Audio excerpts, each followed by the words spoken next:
no tendrían que complicarse en muchas cuestiones porque, a ver, y eso también les digo, en esta materia hay muchas cosas que se entienden por la simple gramática de las mismas palabras, ¿ya? Pero sí hay palabras que van a ser un poco más novedosas. Y ahorita cuando hablemos de sujetos del derecho procesal penal, les voy a referir, o sea, la típica duda de todo estudiante que entra a estudiar el Código de Procedimiento Penal: quién es un procesado, quién es un sindicado, quién es un imputado, quién es un acusado, quién es un condenado, quién es un reo, y todo ello se explica con las etapas. Ya, ahorita vamos a tocar eso. Otro tema que deben saber, que es diferente, ojo, les digo, es diferente y van a tener cuidado con confundir si es que les tocara la pregunta. Una es el objeto del proceso penal y otro es la finalidad del proceso penal. Ya, a ver, y aquí me dirán ustedes, pero Diego, por gramática, el objeto y finalidad es como que hablamos de lo mismo. Sí, pero no, ya, o sea, el objeto, averiguación de la verdad de los hechos, y de la finalidad, ¿qué nos dice? O sea, ¿para qué averiguamos la verdad de los hechos? Este es como el medio y este es el fin, entiéndanlo así, ¿ya? Averiguamos la verdad de los hechos en un proceso penal para resolver y establecer la defensa social, protegiendo los derechos de las personas. ¿Ya? ¿Y cuáles son los derechos de las personas en el proceso penal? Muy bien, ya se han traumado el año pasado con el doctor Ibáñez, los bienes jurídicos protegidos. ¿Ok? 4 conceptos que tienen que saber hasta ahora. Y esto tienen que saber muy bien por si acaso. Puede que sea una pregunta así suelta, una sola pregunta. Ya, y esto creo que no está tan desarrollado como está aquí en el libro, pero es algo que hemos tomado más de apuntes. ¿Ya? ¿Cuáles son las diferencias entre un proceso penal y un proceso civil? Y a ver, ustedes sé que ya han dado hace algún buen tiempo, quizás ya debe ser un mes, su examen de procesal civil con la doctora Landívar, que por cierto la materia como la da ella es bastante útil para complementar con lo que es el avance que igual tiene la doctora López. Se van a dar cuenta en realidad que la doctora Landívar de alguna manera sí complica un poco más las cosas. La doctora López simplifica un poco más las cosas. Ella en su materia tiene más conceptos y teorías, pero la doctora Landívar tiene como que más procedimiento. ¿Ya? A ver, se van a dar cuenta cuando vayamos avanzando. Primera diferencia, a ver, hay 6, 7 diferencias, perdón, 6 diferencias entre, bueno, al menos que hemos identificado y con las cuales ustedes ya pueden defenderse si es que les entra la pregunta, sobre un proceso penal y civil. El inicio, ¿ya? ¿Cómo inicia el proceso civil? Ustedes bien saben, inicia por demanda, ¿ya? Y el proceso penal tiene 4 formas de inicio.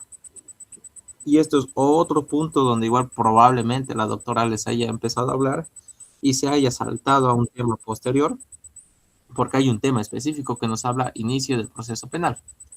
Ya, pero a ver, y esto tienen que saberlo porque es lo más elemental, creo, de esta materia. ¿Cómo inicia el proceso penal? De 4 formas. Importantísimo, por favor. O sea, es tan nocivo que hasta me da a veces eh, un poquito de pena cuando fallan en este tipo de preguntas. No pueden fallar en este tipo de preguntas. El proceso penal puede iniciar con inicio de oficio, por denuncia, por querella o informe policial. Ya, de esas 4 maneras, apréndanselo tal cual, no me van a cambiar esas palabritas. Oficio no pueden decir como que a instancia de parte, no, no, no, la palabra es oficio, de oficio. Denuncia, ojo, la denuncia y la demanda son dos, o sea, ambos son memoriales, pero son muy diferentes, porque nunca, nunca, nunca de la vida en materia penal van a hablar de demanda. ¿Ya? Y así como no van a hablar de demanda, nunca en proceso civil van a hablar de denuncia. ¿Ya? O sea, al final de cuentas tiene como que la misma finalidad. En la demanda tú explicas qué ha pasado, qué estás pidiendo, qué te han hecho, con qué ley te estás basando, en qué artículo. Y en la denuncia es lo mismo. ¿Qué es lo que varía? La materia. Ya la materia, la materia. En penal nunca, nunca, por favor de los nunca, van a decir demanda. Ya si dicen demanda, o sea, ya están en bolas, por así decirlo. Como diría el doctor Rico, están en drogas. ¿Ya? El impulso procesal. ¿Quién impulsa en el proceso civil? Las partes. O sea, si las partes van, se interesan, el proceso avanza. Y si no van, pues el juez tampoco lo va a hacer por ellos, ¿no? pero en el proceso penal quien impulsa es el juez. Ya, a ver, en ambos procesos tenemos plazos, evidentemente, pero en el proceso penal las cuestiones son un poco más quizás tajantes en cuanto a los plazos. ¿Por qué? Porque se juega con la libertad de una persona. Entonces, ejemplo, eh, y no quiero saltarme de temas, pero lo voy a explicar de manera sencilla y con palabras sencillas. Acaba la investigación en el proceso penal y se debería, el fiscal tiene que decir qué ha investigado. Ya lo estoy diciendo en palabras sencillas, luego vamos a entrar en especificaciones en qué se llama esto. Pero el fiscal dice que, por ejemplo, que ha investigado, qué tiene y ya, o sea, para que entren a juicio tiene que avisar todo lo que hay.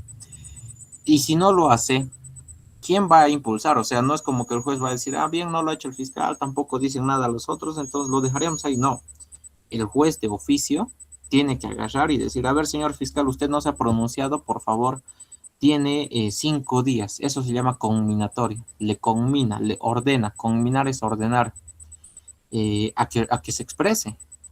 ¿Ya? O sea, se dan cuenta quién, y eso pasa en todo el proceso penal. Quien tiene que hacer el seguimiento y tiene que velar porque avance es el juez. ¿Ya? Carácter en el proceso civil, subsidiariedad. Ya es subsidiario. ¿A qué se refiere la subsidiariedad? A que hay gradas, me gusta explicarlo así, hay gradas, o sea, hay pasos, hay niveles por los cuales tienes que pasar. En cambio, el proceso penal es obligatorio. ¿Ya? ¿Y a qué se refiere esto? En el proceso civil tienes que ir primero a una conciliación, luego recién vas al proceso como tal.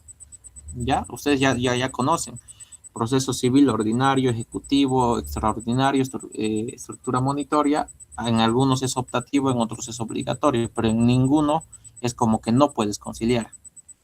Pero en el proceso penal es obligatorio, o sea, matan a un tipo en la calle, se tiene que abrir proceso penal. No es como que puedan ir a conciliar, puedan arreglar, transar, no, no, no. Tribunales, y este es otro tema, o sea, todo eso se toca en temas enteros. Ya hay un tema específico que nos habla de quiénes son los tribunales en el proceso penal. Pero para que tengan el pantallazo, en el civil, quienes atienden, y esto es, ha debido ser pregunta de examen para ustedes en su parcial. En primera instancia, el juez público en materia civil y comercial de la capital, puede ser. En segunda instancia, la sala civil del TDJ. En casación, la sala civil del TCJ. Ya, o sea, son esas autoridades. Aquí vamos a hablar en primera instancia únicamente. Ya, o sea, saben ustedes, juez ordinario en materia civil y comercial de la capital. Pero en el proceso penal tenemos diferentes sujetos. ¿Ya? A ver, el proceso penal no es igual que el civil en cuanto a los jueces. No es como que lleves un único juez en materia penal de la capital, no. Y esto se divide por etapas en el proceso. Ya, y ahorita en esto yo me voy a quedar más tiempito cuando estemos en el tema porque es un tema que lo vamos a ver ahora. En una primera etapa hablamos de juez de instrucción, el que controla cuando están en la etapa preliminar se llama, ¿ya? Luego, o sea, acaba la etapa preliminar, se abre la etapa preparatoria y viene lo que es el tribunal o juez de sentencia. Son dos individuos muy diferentes. Ya, tribunal o juez de sentencia se llama. En materia penal, por supuesto. Luego del tribunal o juez de sentencia en materia penal, puede venir otro juez que es el de ejecución penal. Ya, a ver, si en civil lo haces con un solo juez, en penal tienes que actuar con 3 jueces. Y si preguntan el por qué, creo que es por la delicadeza con la cual se trata más los procesos en materia penal que los procesos en materia civil. Y por el tema de las etapas. Ya en civil, ustedes se dan cuenta, la doctora Landívar no nos hablaba de etapas, así como que etapa inicial, etapa de investigación, no.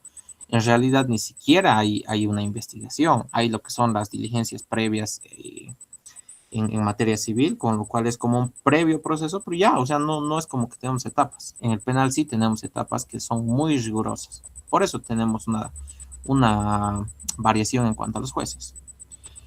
Partes en el proceso, a ver, acuérdense de proceso, voy a seguir molestándoles con procesal civil, el carácter tridimensional o triangular, perdón, del proceso civil.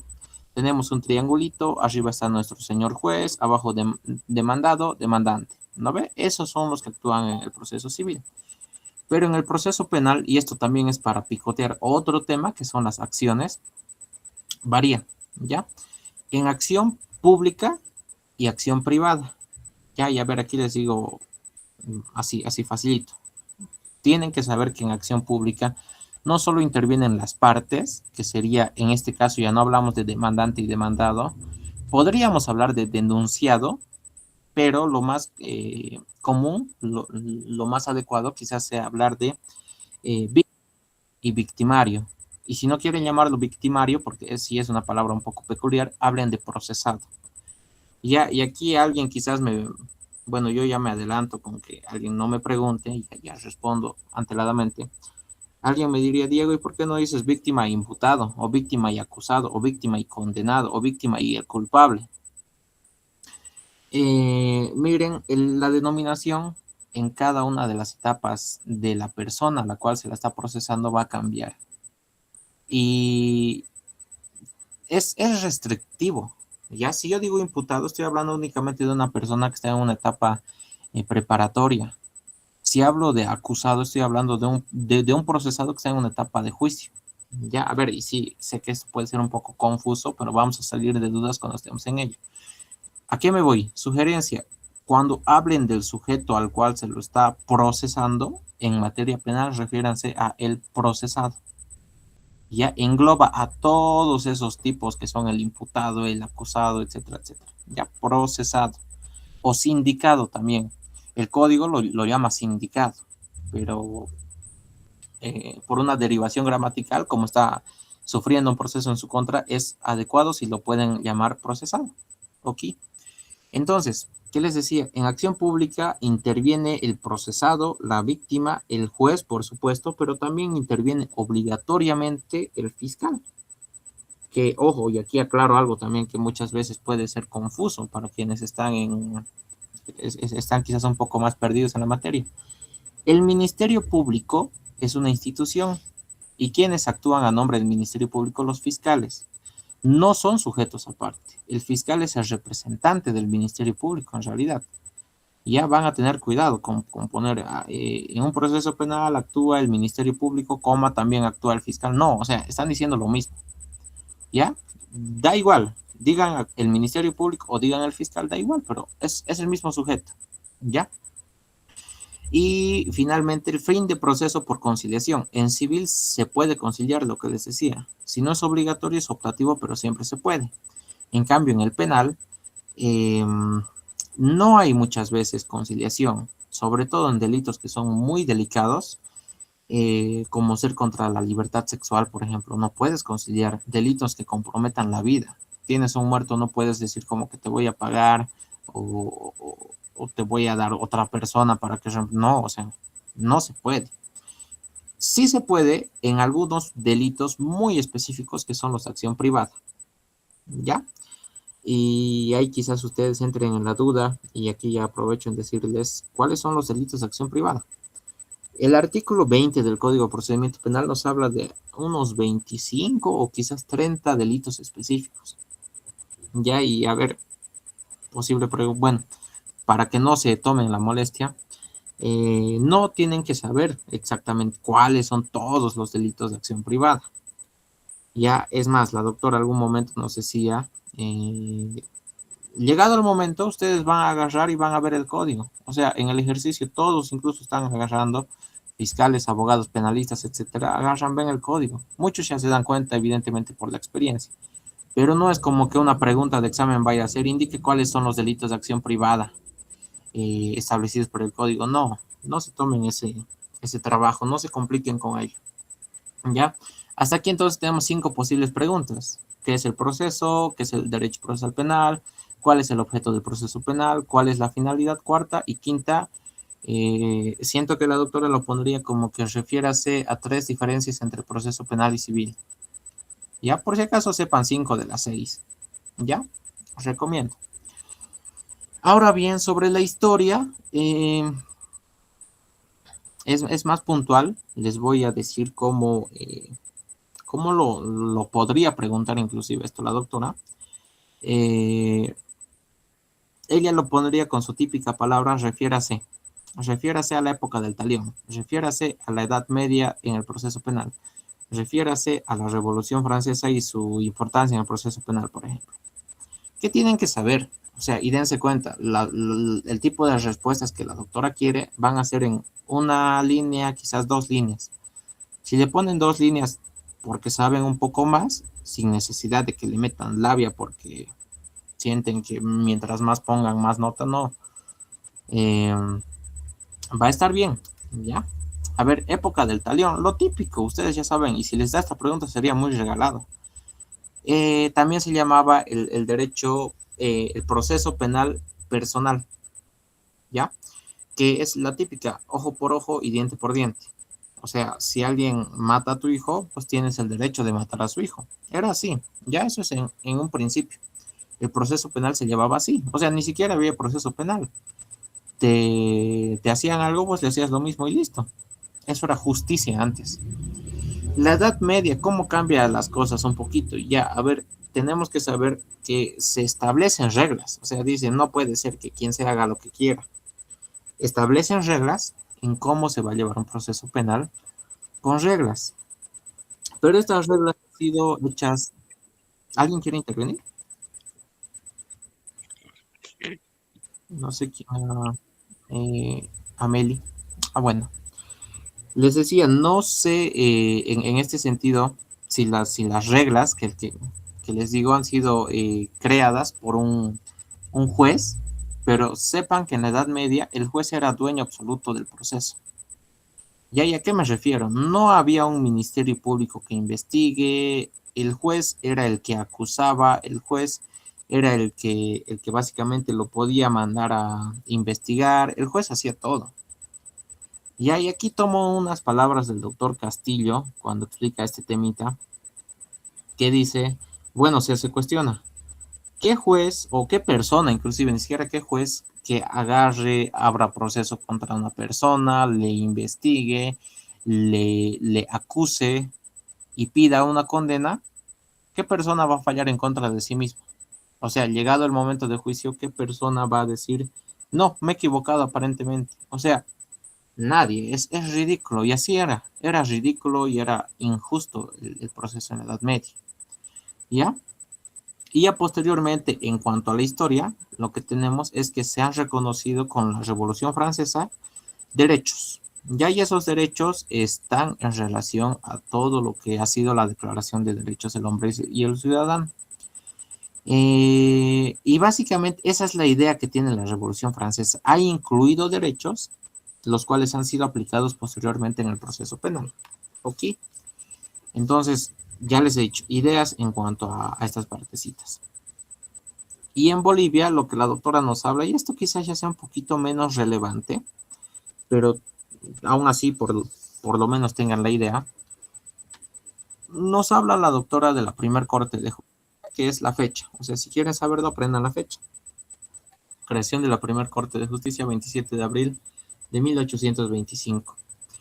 El primer código podría denominarse, y este dato es importante, quizás, ojo, pensándolo, es el código de procederes.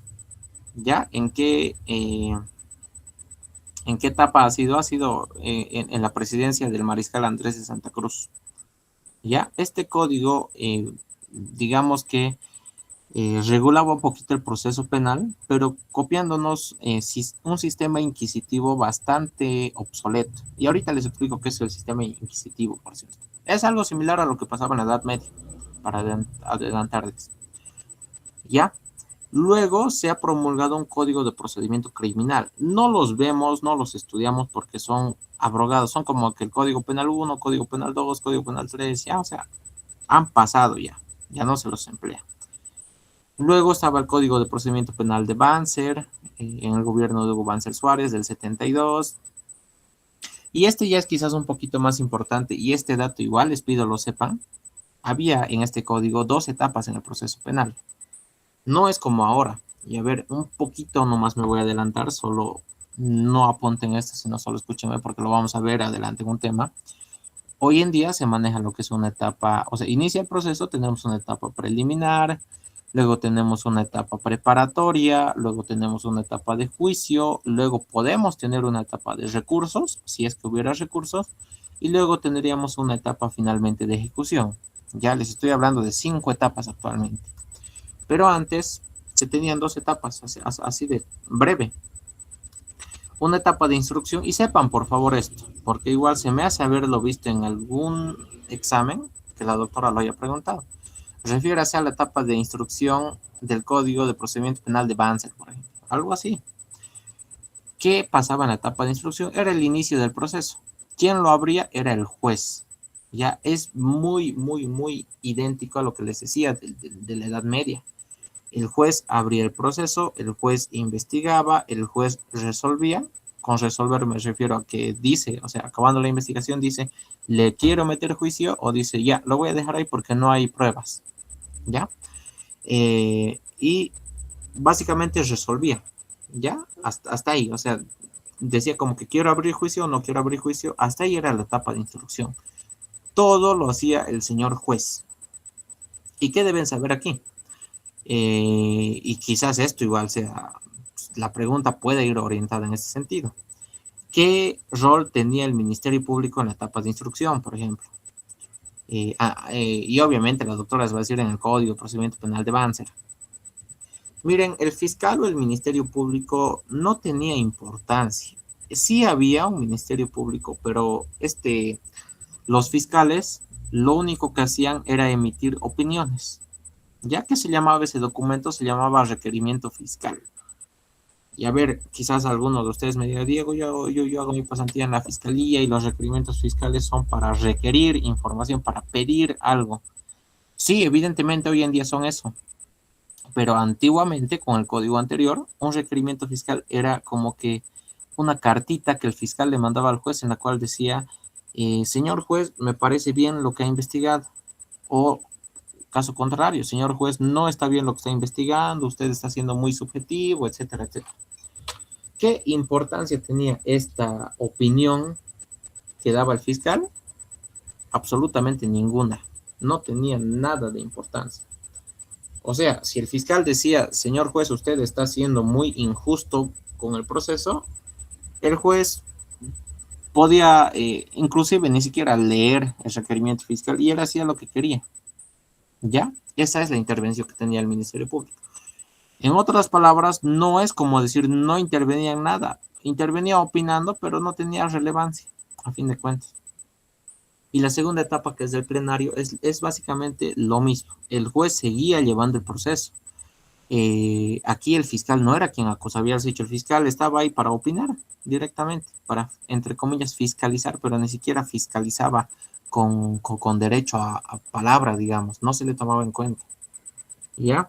El juez entonces llevaba lo que es el juicio, llevaba todo, y aquí también el fiscal podía emitir un requerimiento fiscal, el cual, de igual manera que en la etapa de instrucción, el juez podía ignorarlo en lo absoluto, ¿ya? O sea, ideas básicas, refiérase a la etapa del plenario, refiérase a la etapa de instrucción, listo. Posteriormente, el Código de Procedimiento Penal, nuevamente tenemos el de Banzer, pero este es el de 1999, que es la que usamos, ¿ya? O sea, después del código anterior, que manejamos 2 etapas, ha venido el código que usamos actualmente. El código, la ley 1970, está conformada por 442 artículos y bla, bla, bla. Eso no es necesario que lo sepan, ¿ya? Y, ¿saben? Directo quiero saltar un poquito a lo que es los sistemas. Ya eso de las reformas tampoco va a ser muy indispensable. Léanlo, por eso está en el apunte, está graficado y todo. Incluso lo vamos a tocar en otros temas, esto del IDIF y de la policía, por ejemplo, hay un tema específico que ahorita lo vamos a ver, ¿ya? Sistema inquisitivo, y aquí se van a dar cuenta, ¿qué es el sistema inquisitivo? Cuando el juez es el Dios, digamos, es el rey, el juez hace lo que quiere. A ver, y les explico, les he hablado de la Edad Media, el juez hacía lo que quería. Les he hablado del código anterior de procedimiento penal, el juez hacía lo que quería. Por ende, el sistema que se manejó en el código anterior es el sistema inquisitivo, ¿ya? Y puntualizando que es el sistema inquisitivo, el proceso, o sea, el juez vulnera todo el tiempo derechos, no había derechos como tal para el procesado. Se manejaba con sistema escriturado, ¿y a qué se refiere esto? Quizás sea la principal característica del sistema inquisitivo. Aparte de la vulneración de derechos, el tema de ser escriturado es que todo se manejaba por escrito, así de simple. ¿Y a qué se refiere eso? El proceso comenzaba con una denuncia, un memorial presentado, digamos. Y las investigaciones se hacían todo por escrito, se pedía por escrito, las testificales eran escritas, o sea, todo era papel y papel. Ya llegaban a la etapa de juicio, inclusive el juicio mismo se dice que se llevaba de manera escrita, o sea, directamente con las pruebas el juez agarraba y lo metía. ¿Ya? Entonces, esa es la característica escriturada, todo se hacía por escrito. El Ministerio Público no tiene importancia, el juez lleva adelante todo el proceso de inicio a fin. La sentencia, y ojo, esto también es muy importante y lo vamos a ver en derechos, solo se podía basar en la declaración. Ya si el procesado decía, por ejemplo, sí, yo cometí el delito, listo, lo guardaban en Chonchocoro. ¿Ya? Eh, Hoy en día esto no es así, por cierto. Ahorita vamos a ver en el sistema que se usa actualmente.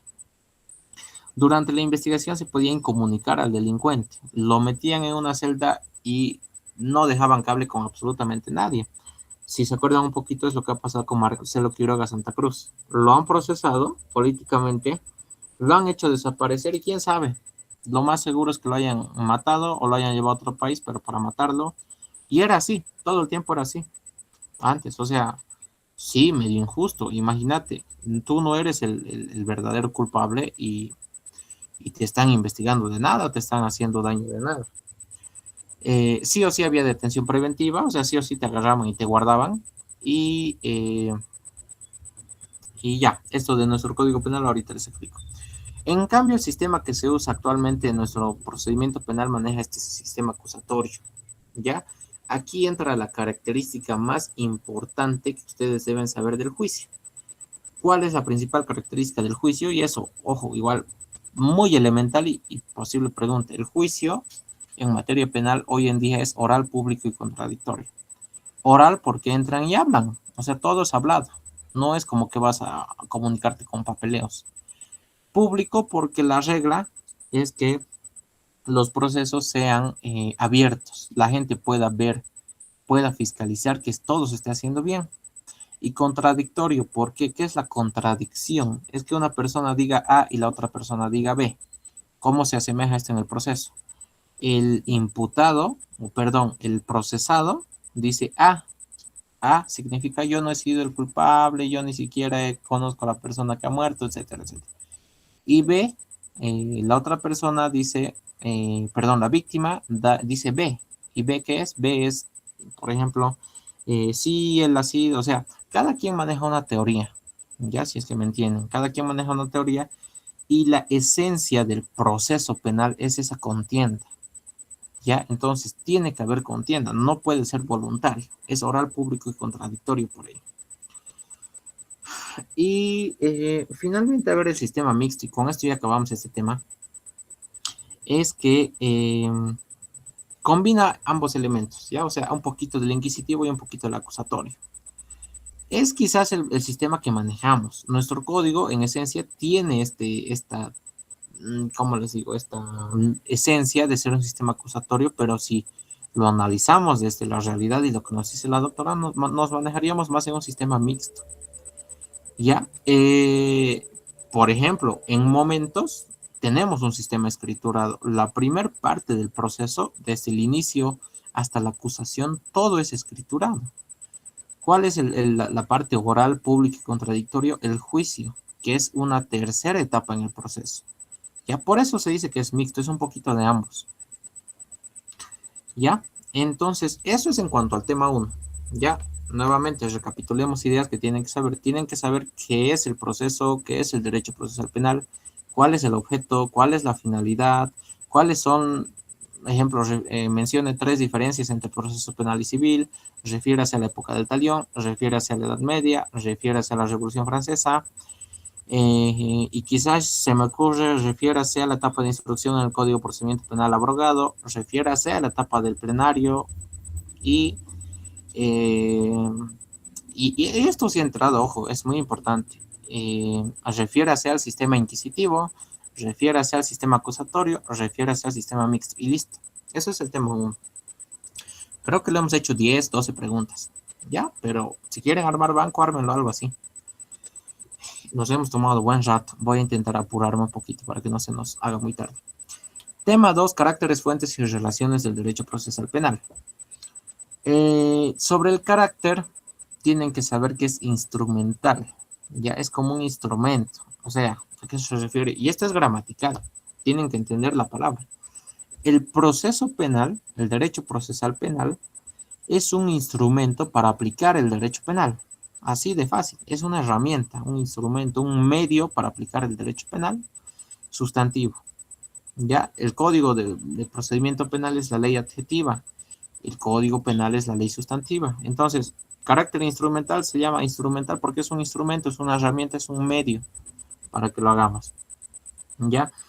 También hay un carácter de autonomía que deben saber, y esto es bien básico, o sea, es autónomo. El código de procedimiento penal es autónomo, es aparte del código penal. Listo, así se explica. El derecho procesal penal tiene su norma, código de procedimiento penal. El derecho penal tiene su propia norma, cada uno es autónomo. Si bien son muy relacionados y se tienen que aplicar ambos para hacer un proceso, son autónomos, ¿ya? Y ahora bien, las fuentes, esto, saben, lo voy a tocar con más ligereza porque ya lo saben muy bien. El 410 de la Constitución, pirámide normativa. Primero la Constitución, tratados internacionales, la ley formal y las otras fuentes que obviamente no están en el 410, pero son de toda la vida, de todas las materias casi, doctrina y jurisprudencia. En esta materia tenemos 5 fuentes, ¿ya? Y incluso así puede ir la pregunta. Refiérase a las fuentes del derecho procesal penal. Listo. Sobre la jerarquía, esto es lo que ya les he dicho. ¿Qué es el control de convencionalidad? Igual ya lo saben. Discúlpenme que me salte esas cosas, pero son muy, muy nocivas. Y algo que tienen que saber y que quizás no lo han visto, bueno, lo han tenido que ver con el doctor Boris. Obviamente, como lo han visto muy complicado, aquí únicamente estas ideas. Refiérase a la interpretación auténtica. Ya, posible pregunta. Refiérase a la interpretación doctrinal. Refiérase a la interpretación judicial. ¿En qué se diferencia? Auténtica es la que lo hacen los legislativos. En nuestro país, la Asamblea Legislativa Plurinacional, conformada por el circo de diputados y el zoológico de senadores que tenemos, que todo el tiempo están haciendo sus dramas, comenzando por el presidente de la querida Asamblea. La doctrinal, que lo efectúan los doctrinarios. Saben ustedes muy bien que es un doctrinario, ya persona entendida en el área penal. Y la judicial, que la realizan los jueces, ya interpretación realizada por jueces. Sepan eso, es así de básico. Luego, concepto de doctrina, sé que ustedes ya saben un concepto de doctrina, jurisprudencia y finalmente relaciones. El derecho procesal penal se relaciona con 4 áreas o 4 materias, digamos. Con el derecho penal por lo mismo que les hablaba en el carácter instrumental. Es el instrumento, la herramienta, el medio para aplicarlo. Si el Código Penal tipifica conductas, el Código de Procedimiento Penal establece normas para sancionarlas. Listo. El derecho constitucional, ¿por qué? Porque ustedes bien saben, en la Constitución están protegidos los derechos de las personas. Dichos derechos sean denominados bienes jurídicos, que van a ser juzgados por el proceso penal. O mejor dicho, no juzgados, sino garantizados, precautelados. En el derecho administrativo, porque puede haber que sujetos como los funcionarios públicos cometan ilícitos penales y tiene que haber un proceso, una responsabilidad para estos, ¿ya? Y con el derecho internacional, por lo que quienes han sido alumnos del doctor Castillo se acuerdan muy bien, casos de extradición. Cuando hay otro país, bueno, la persona procesada está en otro país, le extraditas, le pides que te lo traigan a tu país para juzgarlo. ¿Ya? Y también un poquito hablando en cuanto a los tratados y convenios que se firman con países, ¿ya? O sea, son básicas, son ideas muy sencillas, no tienen que entrar a fondo, no tenemos que explicar, digamos, qué tratados y convenios hay para que el derecho procesal penal sea relacionado al internacional, no, van a ser así, refiérase a la relación del derecho procesal penal con el derecho internacional, refiérase, a ver, que hagamos las preguntas que puedan haber en este tema. Refiérase al carácter instrumental del derecho procesal penal. Listo, una idea. Refiérase al carácter de autonomía del derecho procesal penal. Listo. Indique las fuentes del derecho procesal penal. Refiérase a la interpretación auténtica. Refiérase a la interpretación doctrinal. Refiérase a la interpretación judicial.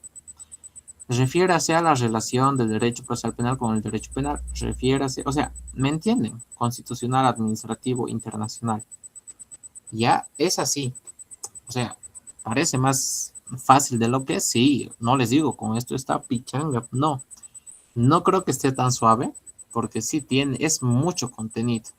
Si bien los conceptos no son tan complejos, hasta ahora al menos, es mucho contenido. ¿Ya?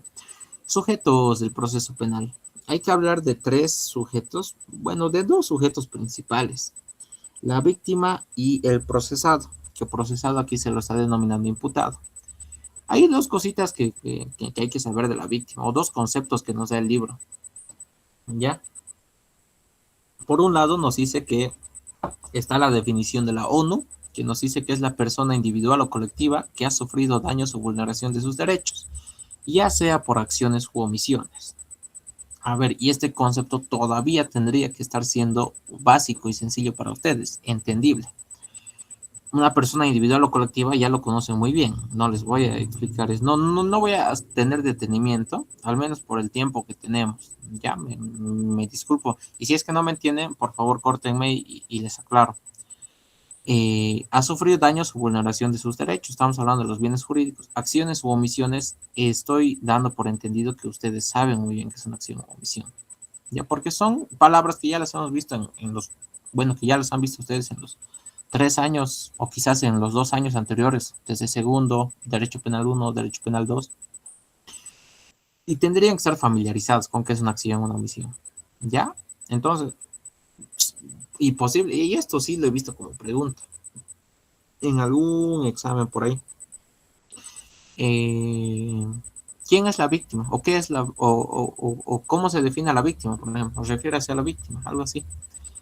Pueden dar del concepto de la ONU, pero aparte del concepto de la ONU y quizás sea complementario entre los dos, sean los dos para la misma respuesta, el Código de Procedimiento Penal nos dice que son 5 individuos la víctima, ¿ya? Personas directamente ofendidas, personas indirectamente ofendidas, personas que actúan como representados, como personas colectivas y múltiples y el Estado, ¿ya? O sea, si le ponen directamente ofendidos, coma, indirectamente ofendidos, coma, representados, coma, colectivos y múltiples, coma, y el Estado, está bien, o sea, está re bien su respuesta, ¿ya? ¿Qué es la revictimización?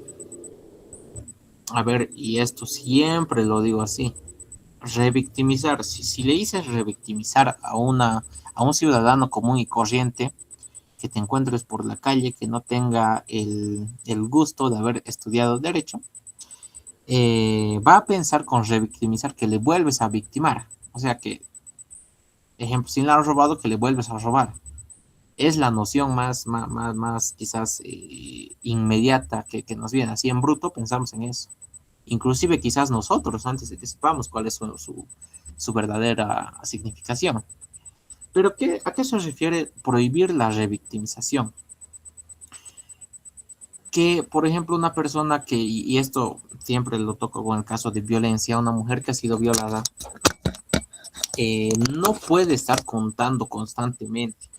¿Por qué? Y a ver, aquí, ojo, si no la vuelven a violar, digamos, no es que la vuelvas a violar, pero le estás haciendo contar el hecho nuevamente.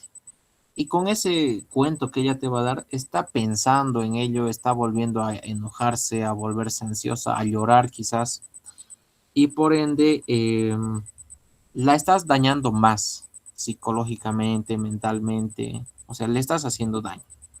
Por eso se dice prohibir la revictimización. Si bien no te cometen el mismo delito, o sea, no es como que te han violado, te vuelvan a violar, no. Te han violado, pero, o sea, para buscar justicia te hacen más daño. No, eso es lo que busca la prohibición de revictimizar. Quienes me han acompañado cuando hemos ido sí, el día martes a Cámara Gesell con ustedes, han visto, Cámara Gesell es un medio, creo que está por aquí, Cámara Gesell.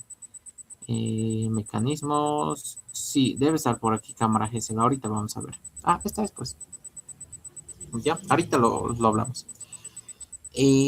La resolución integral es una figura que se ha dado y aquí también sí, yo digo, un poquito se ha picoteado de aquí para allá la doctora, pero es un instrumento quizás que se aplica cuando hay delitos de carácter familiar, ojo, en familia, que implican violencia física o sexual y tienen pena de 4 años para arriba, aparte de pedirse el divorcio, esto es en materia penal, ojo, el juez en penal puede ya como que derivar la competencia.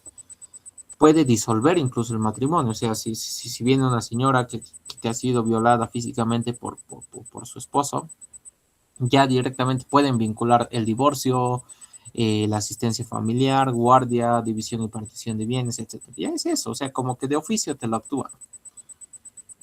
Ahora hay que ver una figura importantísima, que en esto sí yo les digo, miren, creo que con ustedes va a haber unos 6 modelos de examen.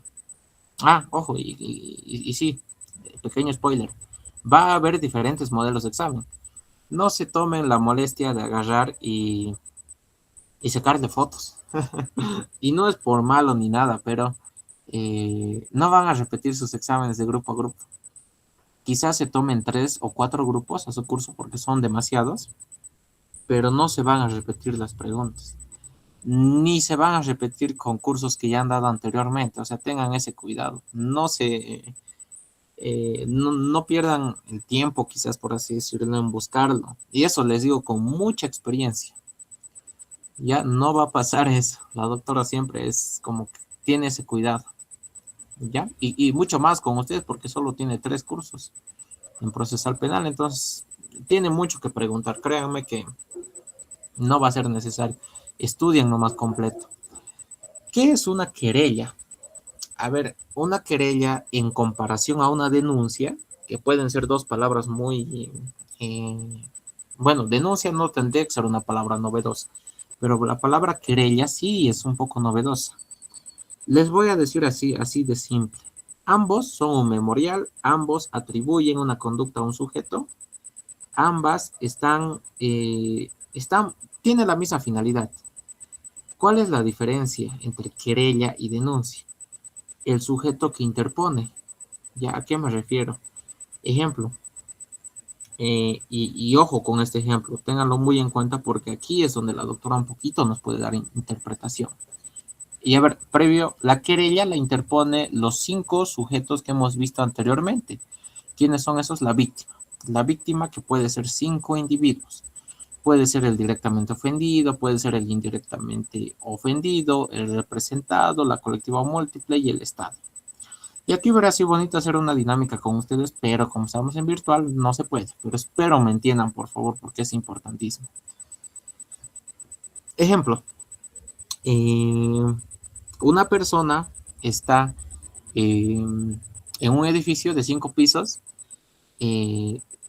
sale por la ventana y se fija que es la medianoche, 2 personas están persiguiendo a una mujer y le roban sus cosas, la golpean, la agreden, incluso ejercen violencia contra ella, etcétera, etcétera.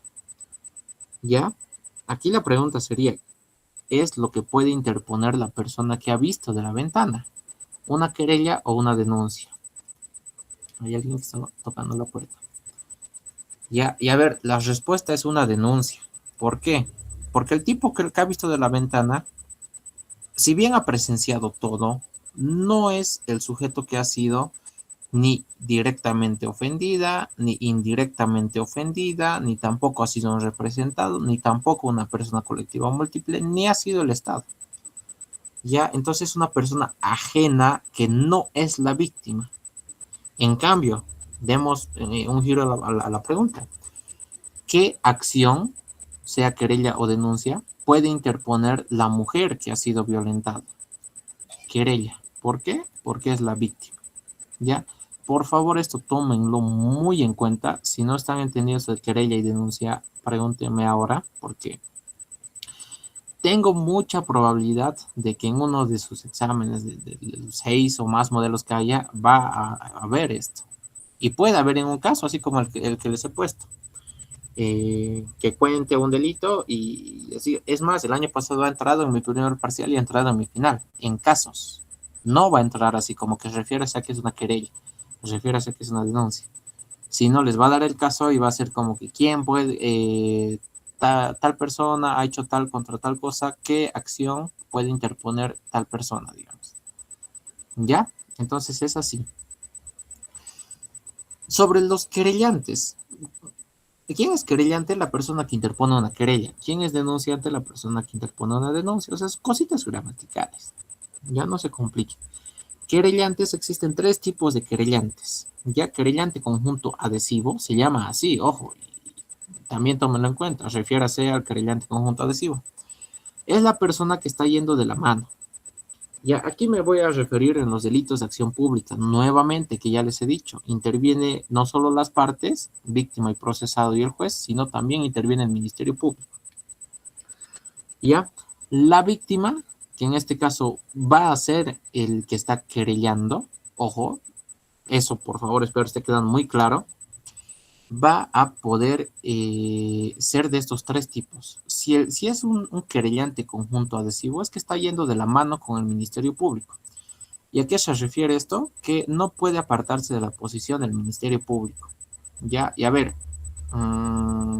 y Diego, ¿a qué se refiere eso de la posición del Ministerio Público? Les pongo el ejemplo, y esto es algo que llevábamos con mi papá hace poco.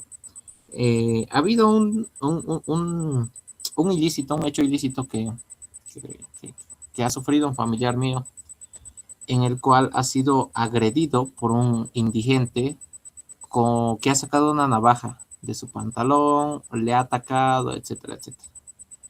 El fiscal, como obviamente no es su familiar, no tiene interés, le ha metido por el delito de lesiones leves.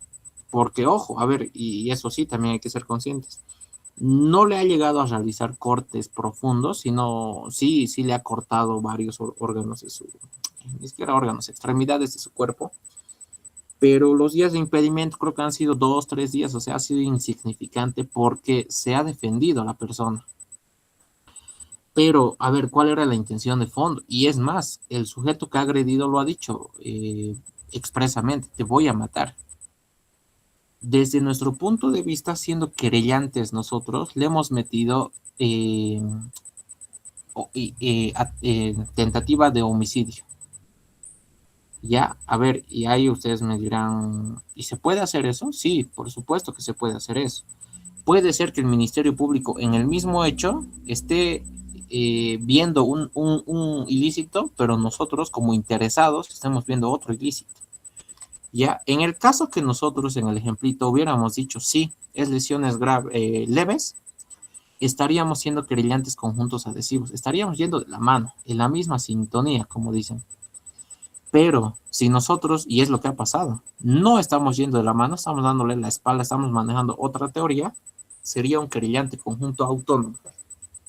Ya, espero se esté entendiendo esto. Estas cositas son importantes. Refiérase al querellante conjunto autónomo, por ejemplo. Y este querellante, el tercer tipo de querellante, que es el privado, directamente es el que no interviene en delitos de acción pública, sino en delitos de acción privada. Ya, a ver, ya les he dicho, en delitos de acción privada no interviene el Ministerio Público. Por cierto, MP es Ministerio Público, o quizá hasta con MINPUB es Ministerio Público. No interviene. Ya, y esa es una característica, ahorita lo vamos a ver en acciones y les voy a volver a mencionar esto. Ya, ahora lo que les decía de la revictimización, ya les he explicado un poquito de esto, y esto también entraba alguna vez en alguna prueba que la doctora hacía, la cámara Gesell. hemos ido a conocer la cámara Gesell. Ustedes se dan cuenta, miren, aquí está el dibujito en muy mala calidad. Ahí está la silla de entrevistas. O sea, ha sido bien bonito para quienes han podido ir y ya lo conocen. Ahí atrás está sus audiencias, está el mega espejo que, que separa desde donde ven las partes, etcétera. ¿Ya? Sobre ello, créanme. ¿Alguien quiere decir algo? Bueno. En este caso, o sea, la pregunta puede ser como, ¿en qué casos se utiliza la cámara Gesell? ¿Ya? Y aquí están los casos. Esto sí es más puntual. Cuando se precautele la dignidad de la víctima, cuando para posibilitar el cambio de identidad de las víctimas, testigos, denunciantes, familiares, cuando sus vidas estén en peligro, cuando se posibilite el cambio de residencia temporal, cuando corresponda, para brindar seguridad, que es el caso más común, y otro caso que ustedes han escuchado cuando se trata de niños, niñas o adolescentes. ¿Ya? Entonces, sobre este tema creo que es lo más indispensable. Esto también es importante. Ya, ojo, en algún examen lo he visto. Estamos hablando de la misma revictimización. ¿Qué pasa cuando hay víctimas de trata y tráfico? Hay tres pasitos, tres cosas que deben llevarse. La atención y reintegración en esas personas corre por parte del Estado. Ya es como que si has sido víctima de trata y tráfico, sobre todo mujeres o niñas, el Estado tiene que pagarte toda la atención médica, psicológica, física, y también tiene que prever tu reintegración. El traslado tiene que ser gratuito, tiene que correr por el Estado. La inserción laboral tiene que correr por el Estado. El Ministerio de Trabajo lo precautela, ¿ya? Y viabiliza inserción laboral de la víctima. O sea, sé que es un poco ya más entrar en, quizás ya ustedes lo vean como que rebuscada esta cosa, pero es bien básico. Si hay una víctima de trata y tráfico, tengan esas tres ideas: la atención y reintegración, el traslado y la inserción laboral, corre a cargo del Estado. El Estado tiene que pagarte todo, ¿ya?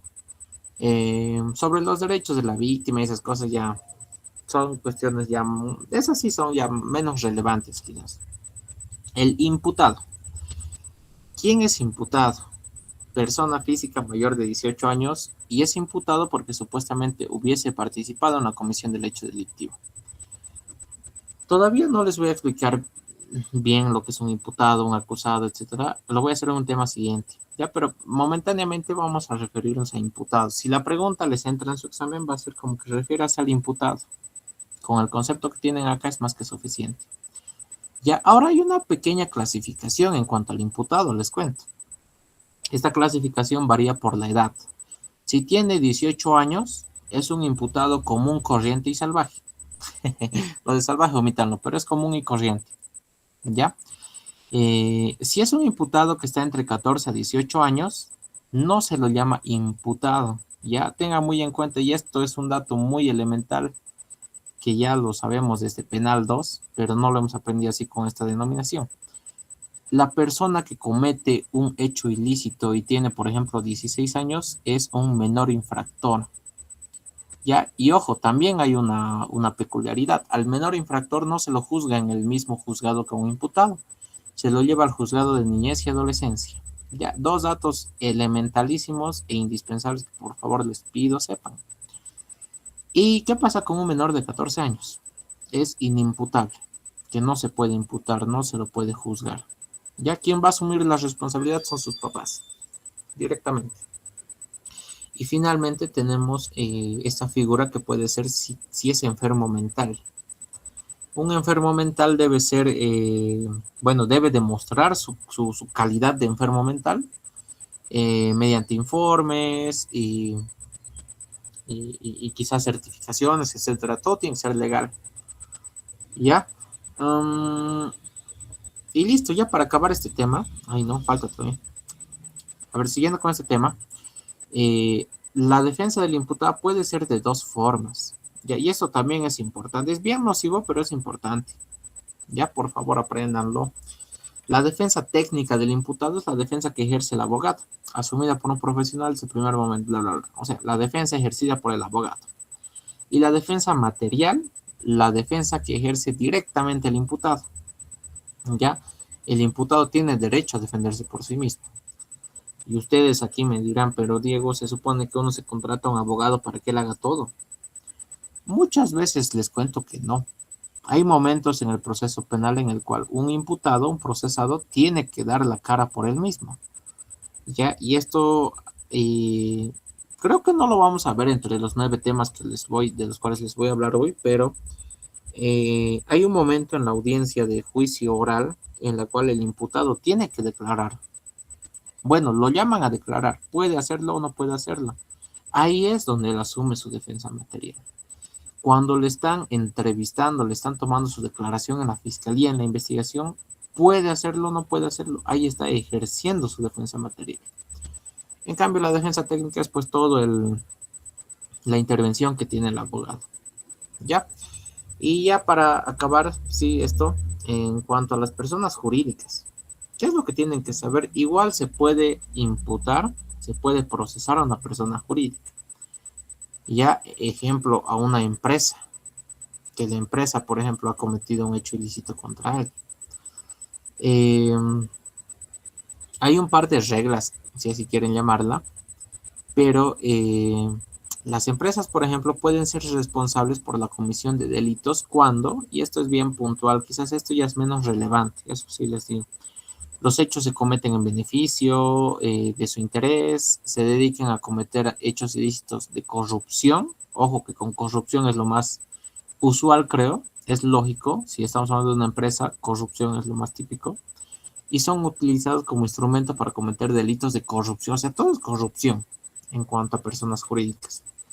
Lo que tienen que saber es que sobre las personas jurídicas, y esto quizás sí, nuevamente les digo, es menos relevante, hay ciertos ilícitos por los cuales se les puede juzgar y son bien limitados. Son estos 6 hechos por los cuales se puede procesar a una persona jurídica. Aquí lo mismo que nos decía la doctora en cuanto a los delitos. No es necesario que lo memoricen porque llegado el momento agarramos el código y lo vemos. Ya, pero sí sepan, por favor, que las personas jurídicas pueden ser procesadas. O sea, no es como que vas a buscar a la persona, sino puedes procesar a la empresa de chocolates para ti, por ejemplo. Ya, por corrupción, normalmente por corrupción. Y son 6 delitos específicos. Ya, con eso estamos en el tema 3. Nos hemos tomado más de 1 hora ya. No sé si hay preguntas al momento. Si no, voy a seguir. Se han salido algunos. Bueno, el tema 4. A ver, eh, este tema es bien extenso porque nos habla de 2 figuras que ustedes ya las conocen muy bien, que es la excusa y recusa. ¿Ya? A ver, vamos puntualizando cositas en este tema. La doctora, cuando nos habla de este tema, nos dice que la norma procesal puede ser aplicada en tiempo, en espacio y con relación a personas. ¿Ya? Y esto también entiéndalo de forma gramatical. Si tiene que ser aplicada en el tiempo, estamos diciendo que la aplicación va a ser para lo venidero. Y aquí aplicamos el famoso principio que ya conocen muy bien ustedes de irretroactividad. No se puede volver atrás. No puedes juzgar para atrás. ¿Ya? Entonces, todo para adelante, todo para lo venidero. Excepto que el proceso haya empezado antes, por supuesto. Pero directamente la norma procesal en el tiempo por el principio de irretroactividad. Listo. En el espacio, la norma penal se aplica en lo que es todo el territorio nacional. Y estos son artículos que están en el Código de Procedimiento que creo que el libro lo pone el número de artículo, pero la doctora nos lo da así, curadito, no es como, y quizás también eso sea muy bueno. Yo les digo desde el estudio que le he dado, es amigable estudiarlo así estructurado por temitas, en vez de estudiarlo como que artículo 1 está el artículo 2, está el artículo 3, está el... es muy diferente el estudio que le damos, obvio, puede ser un poquito incompleto porque no es como que estamos memorizando artículos y eso es bueno, en parte, ¿ya? Pero son artículos todo esto, tienen que saber, un artículo del código de los primeros dice el código, el presente código se aplicará para todo el territorio nacional. Y finalmente la norma procesal en respecto a las personas se aplica a todas las personas sin distinción alguna. Ya, ojo, y aquí también engloba a los gringos. Un gringo que viene a Bolivia y comete un ilícito no puede venir y decir, por ejemplo, en mi país eso no es delito. Eh, o sea, no, si está cometiendo el delito aquí, pues se lo juzga. Es considerado un delito. No es que se lo exente porque él no sabe. No, no, no. Eso no pasa. ¿Ya? La jurisdicción, ya lo conocen ustedes, es un concepto muy básico. No sé si la doctora les pregunte esas cosas, pero por favor sepan qué es jurisdicción si no saben. Competencia, saben que es competencia. ¿Cómo se da en materia penal? Y esto es un poquito picotear quizás organización judicial. En razón de territorio que debe estar delimitado. Ya en materia penal hablamos de jueces. Y en toda materia, en realidad, toda materia la competencia se determina por territorio. El juez, el delito que se cometió en Sucre, lo juzga el juez de sentencia, por ejemplo, en materia penal de la capital. Ya, o sea, son nociones muy básicas. En razón de materia, por la materia especialidad que debe darse. Ya, en materia civil, ya les he dicho, una diferencia es que lo juzga un juez público en materia civil y comercial de la capital. En materia penal lo juzga un juez especializado en materia penal. En razón de las personas, igual lo propio ustedes ya saben, la norma procesal se aplica sin excepción a todas las personas. ¿Ya? Y ahora bien, aquí les voy a tocar un poquito el tema de cuáles son los órganos jurisdiccionales que pueden intervenir en un proceso penal y lo voy a hacer bien breve, ¿ya? A ver, y esto lo quiero hacer quizás con esto. Tenemos estos 2, 4, 6, 7, digamos, individuos, no individuos, sino estos 7 órganos que administran justicia en materia penal. Voy a comenzar con donde comienza el proceso, juez de instrucción. Ya, el juez de instrucción es un juez unipersonal, una sola persona, la cual va a resolver inicialmente en una etapa preliminar. El proceso inicia con la etapa preliminar. ¿Ya? Y también ya les boto el dato que es importante. Puede durar 20 días, pero estos 20 días pueden ser reducidos a 24 horas cuando hay delito en flagrancia, por ejemplo. ¿Ya? Luego del juez de instrucción se tiene el juez de ejecución penal o el tribunal de sentencia, que deberían estar en el mismo puntito, digamos, son como que el segundo nivel. Solo va a intervenir uno de los dos. ¿Ya? Y a ver, ustedes se preguntarán cuál demonios es la diferencia o cuál es el requisito para que intervenga un tribunal o intervenga un juzgado. Directamente quédense con la idea de que el tribunal va a llevar delitos de mayor relevancia social y el juzgado no. El juzgado, juez de sentencia o juzgado de sentencia es lo mismo, por cierto. ¿Ya? ¿Cuál es la diferencia entre ambos? El juez de sentencia es un único individuo. Es un juez unipersonal, se llama. Esa palabrita es importante. En cambio, el tribunal de sentencia es un tribunal colegiado, se llama, conformado por 3 jueces técnicos. Uno de ellos siempre va a intervenir como presidente del tribunal. Eso tienen que saberlo, ¿ya? O sea, son cositas que para quienes ya hayan tenido la experiencia de haber ido quizás a alguna audiencia en lo penal, han debido ver.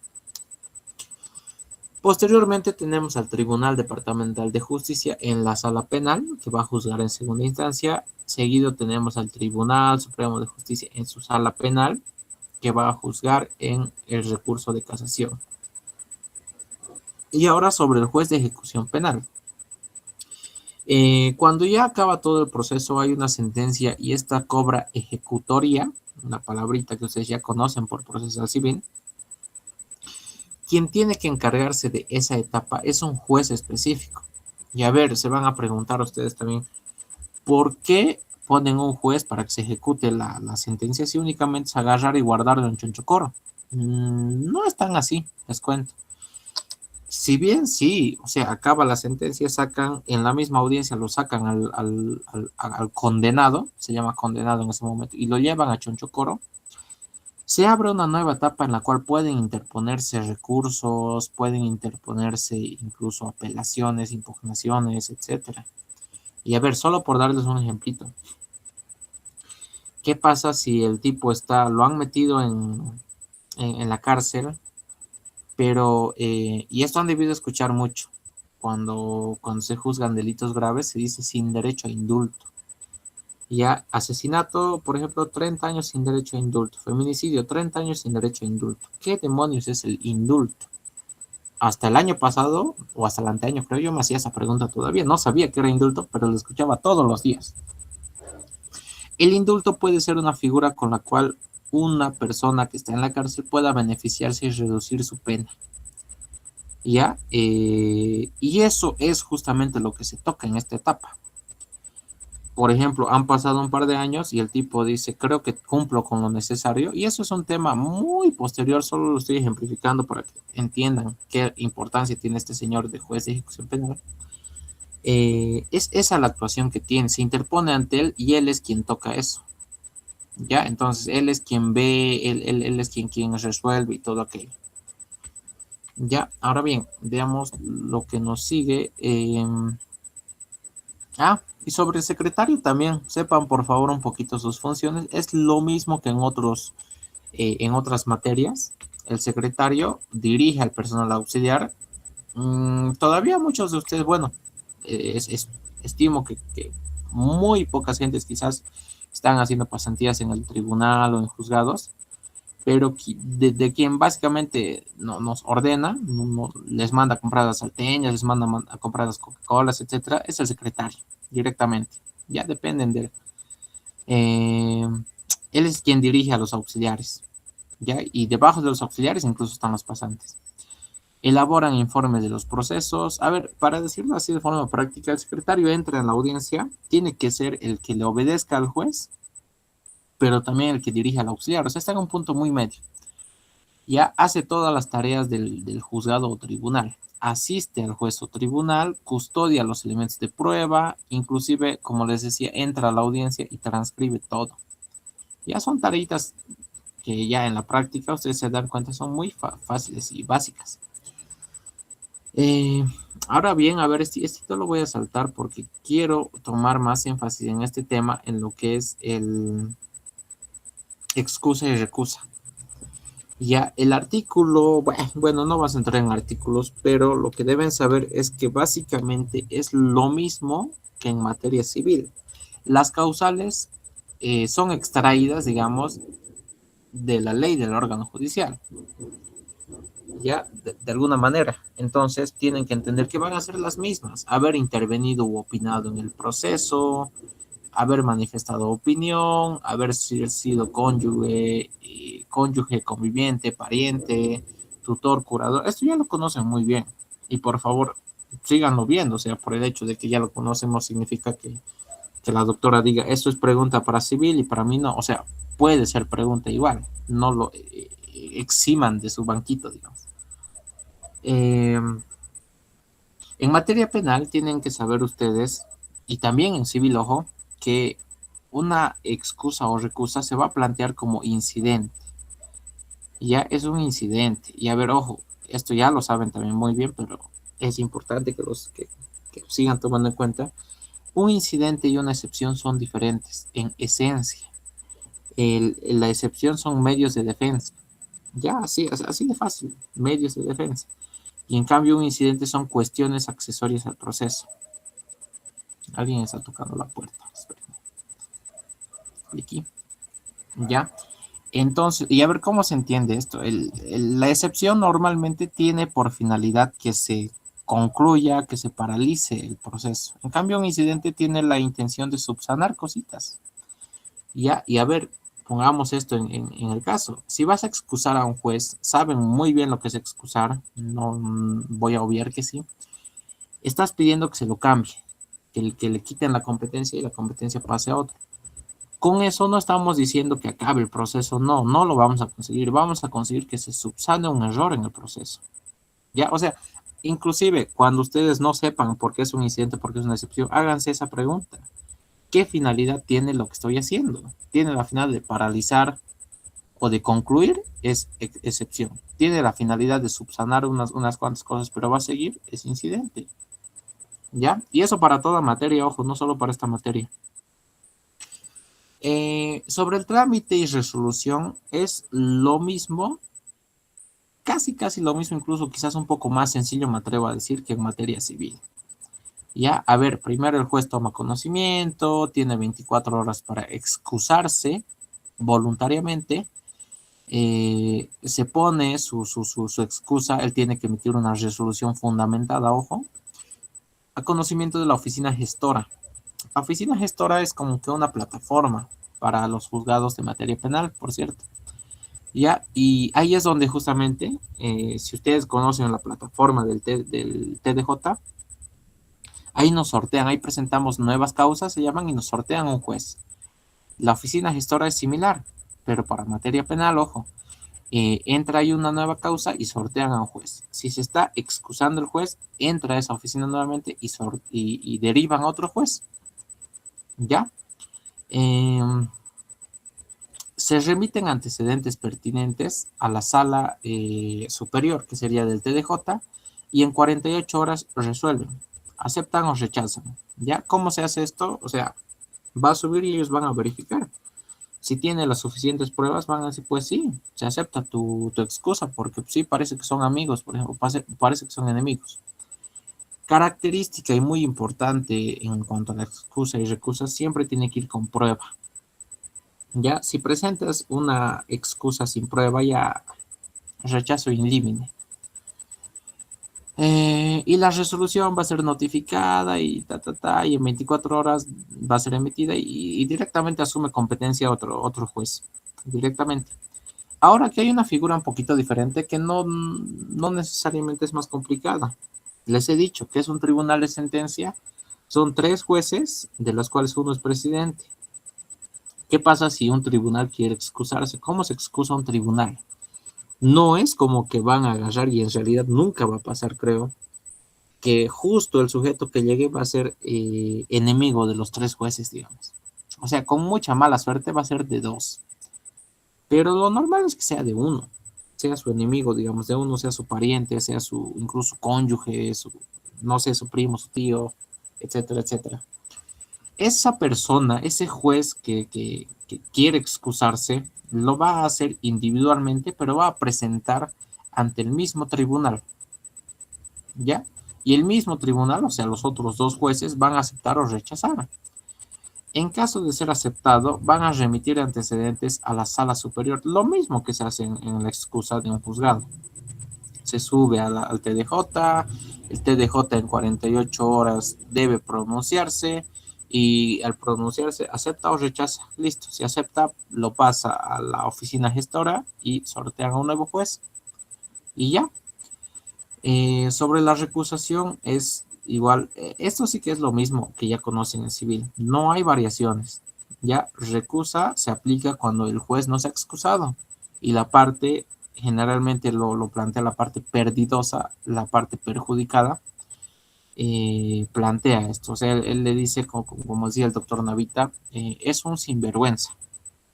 Ya usted, siendo su pareja de la persona que está aquí, no se ha excusado, entonces yo lo recuso. Y básicamente el procedimiento es el mismo. La persona presenta su recusación ante la misma autoridad judicial, la autoridad judicial agarra y puede aceptar o rechazar, se verifica en el TDJ, se acepta o se rechaza, ¿ya? Y básicamente es ello, es rechazo in limine. Eso sépanlo, no solo es para esto, sino para otros actuados.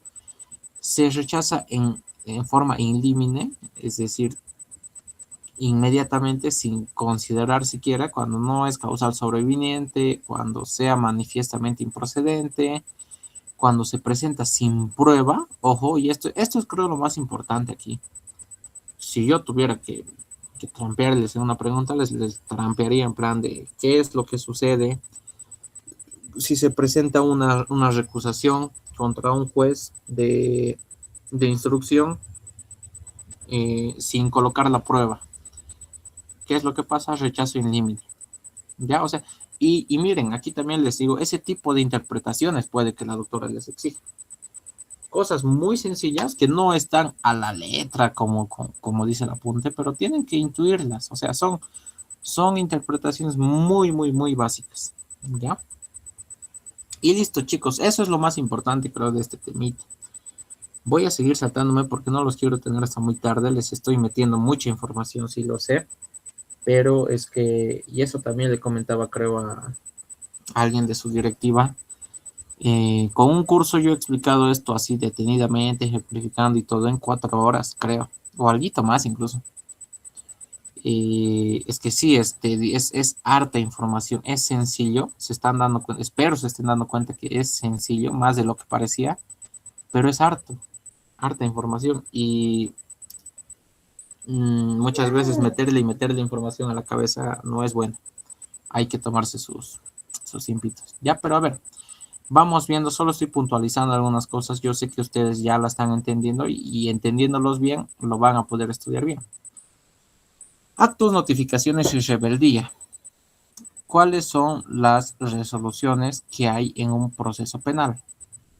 Y esto tienen que saber, a ver, y aquí les digo, por eso, quizás es más sencillo que procesal civil, porque la doctora López nos lo simplifica un poquito, no nos mete tanto como la doctora Landívar, quizás ella siempre, siempre, siempre nos anda hablando de providencias, decreto de mero trámite, auto interlocutorio simple, auto interlocutorio definitivo, etcétera, etcétera. ¿Ya? ¿Qué resoluciones tenemos en el proceso penal? Tenemos 5 resoluciones, así de seco, ¿ya? Tenemos providencias, no es necesario que digan de mero trámite o decretos, simple providencias que se caracterizan por no ser fundamentadas. Nunca se va a fundamentar una providencia, ojo, ya, nunca, nunca, nunca de los nunca las providencias van a ser fundamentadas. Y ahí también, o sea, si les tuviera que hacer interpretación, ni siquiera interpretación, sino una pregunta, yo les diría, ¿qué resolución de la autoridad judicial en materia penal no debe ser fundamentada? Pues la providencia.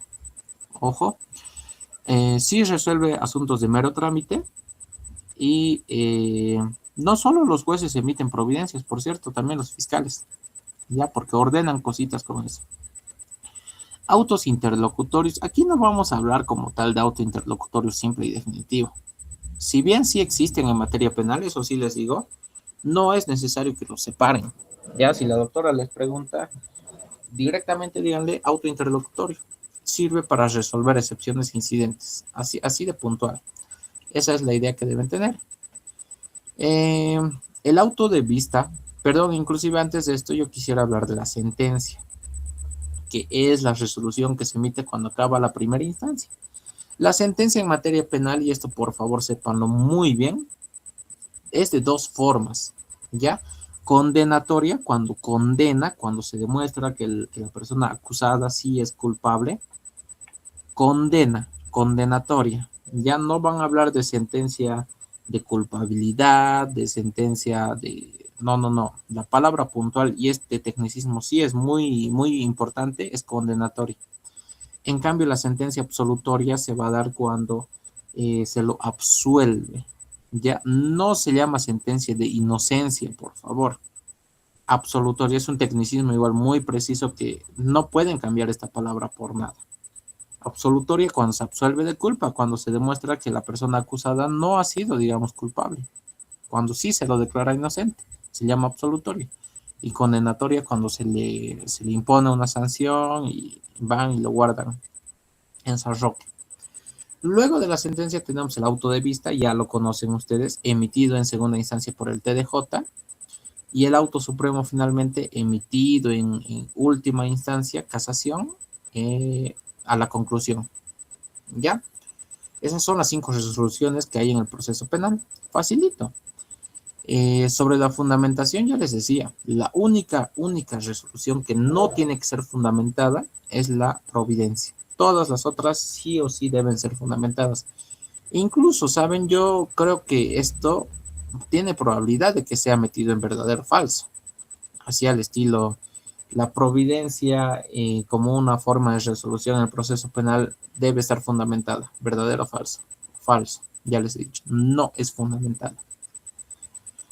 Sigamos, sigamos, sigamos. Hay otra figura que es la explicación, complementación y enmienda. Ya, bueno, no sé si ya lo han tocado, pero lo van a tocar igual en civil.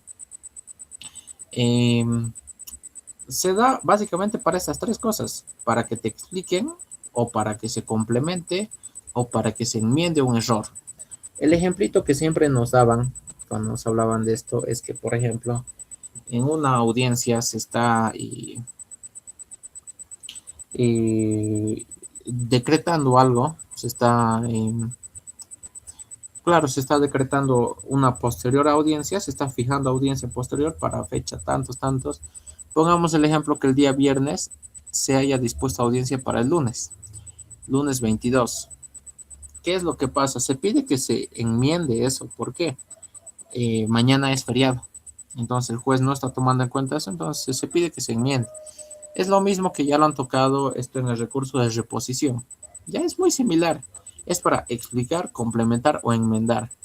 Se lo presenta dentro de 24 horas a ver si notifica. Eso sí tienen que saber. ¿Ya?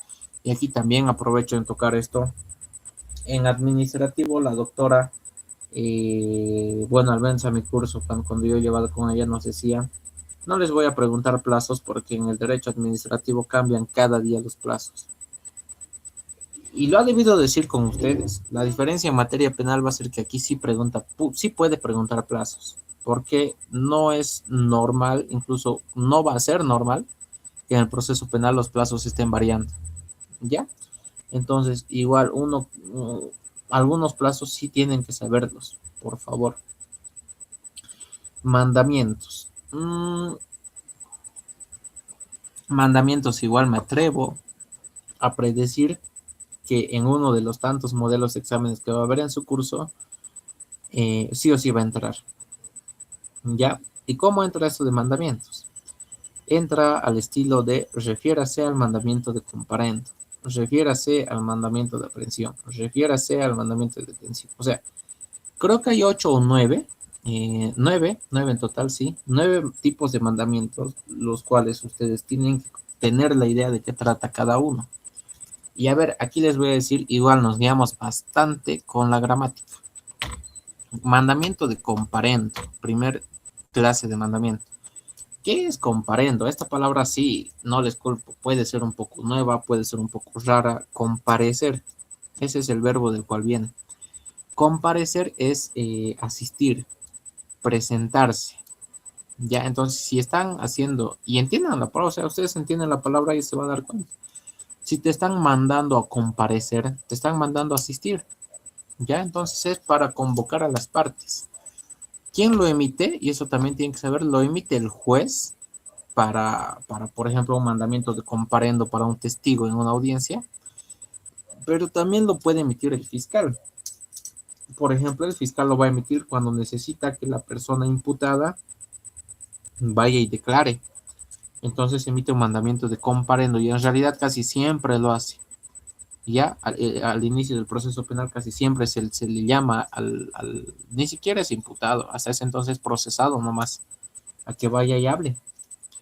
Ya, mandamiento de aprehensión. Y aquí aprovecho en hablarles de dos cositas. ¿Qué es aprehender y qué es arrestar? Ya son dos figuras muy diferentes. Muy mal, ustedes pensarían en decir, en ambas lo meten a la cárcel. No, en realidad no, no es así. En el arresto te van a detener y esa diferencia es muy, muy importante que lo sepan, por favor, igual. Te van a detener, pero únicamente por 8 horas. ¿Ya? ¿Y quién puede arrestarte? La fiscalía o la policía. A ver, esto de los arrestos es lo que ustedes ven todos los días, por ejemplo, lo que les pasa cada fin de semana cuando se van y se rayan en algún que otro lugar, o les ha tenido que pasar alguna vez en su vida. Cuando dicen les ha cargado la poli, les suben atrás de la camioneta, ¿a cuántos de ustedes ya les habrá pasado? Así que no es nada novedoso. y los van y los guardan 8 horas tras las celdas del EPI Patacón, por ejemplo. No te llevan a la cárcel, pero sí te ponen tras celdas, ¿ya? En cambio, la aprehensión ya se da por un tiempo mayor a 8 horas y se da con unos fines mucho más comprometedores en cuanto a la investigación, digámoslo, ¿ya? Ya se da, por ejemplo, cuando se presume que tú eres el autor, se da cuando se declara la rebeldía del imputado, que declaración de rebeldía, por cierto, es cuando no asiste a la audiencia, no se presenta al juicio, se está escapando y lo llaman a aprender, o sea, bueno, mandan a aprender. Es decir, como que si no vas a venir a las buenas, vamos, te metemos a la cárcel y con el policía vas a ir a las audiencias, a las malas. ¿Ya?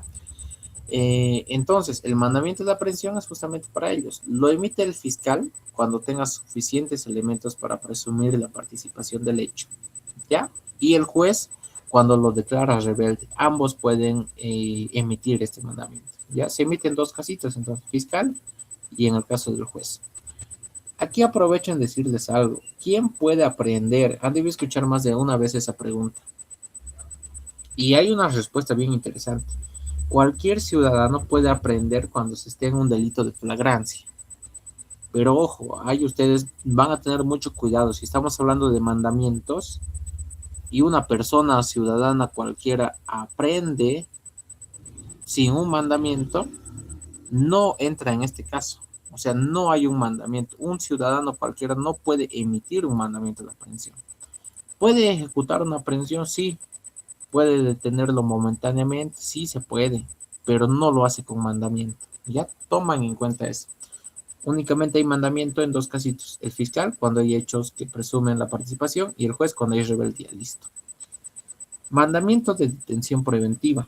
Cuando ya se han resuelto las medidas cautelares, y eso es otro tema, creo, sí, posterior, y se ha mandado a que el procesado, el imputado ya tiene que ser, guarde o bueno, se quede tras las rejas para que sea investigado, se defienda encarcelado, digámoslo.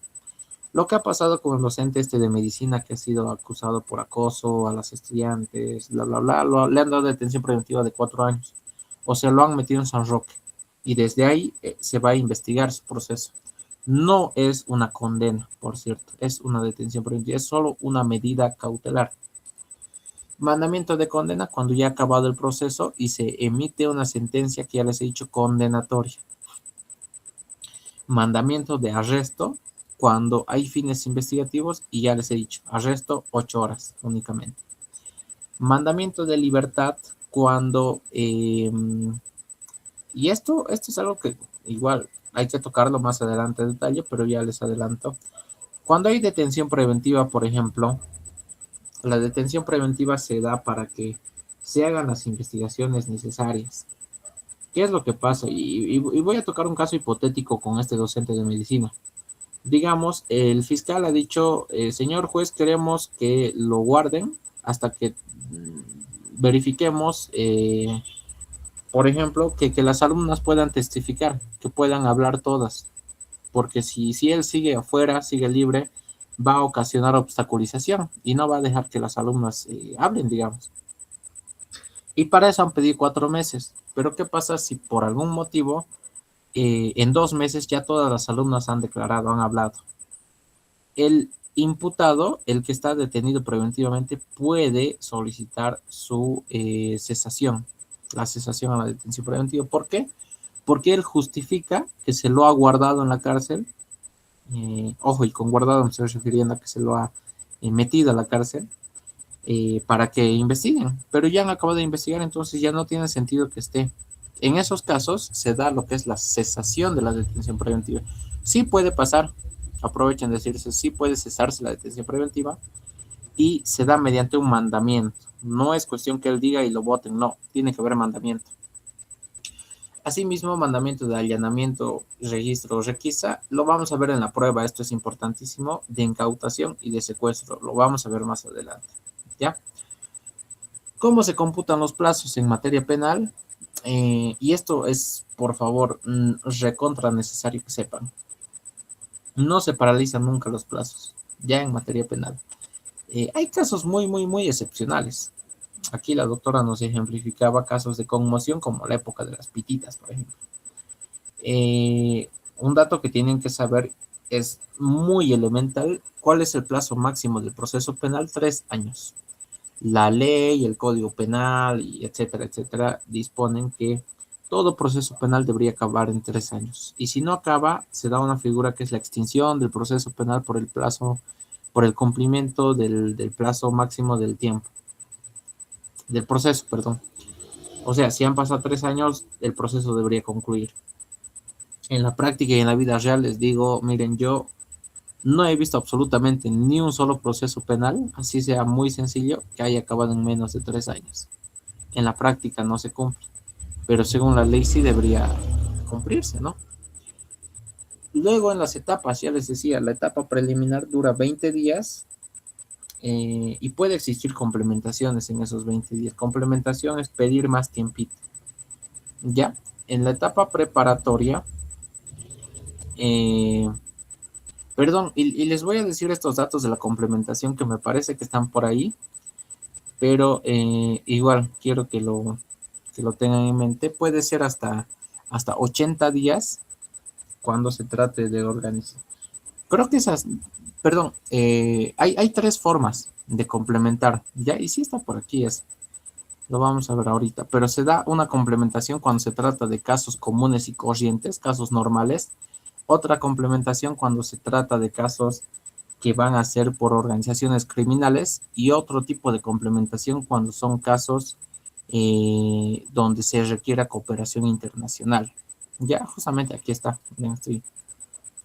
En la etapa preparatoria normalmente 6 meses, se extiende hasta 12 meses y puede ir hasta 18 meses cuando hay esos casos extremos, ya les he dicho.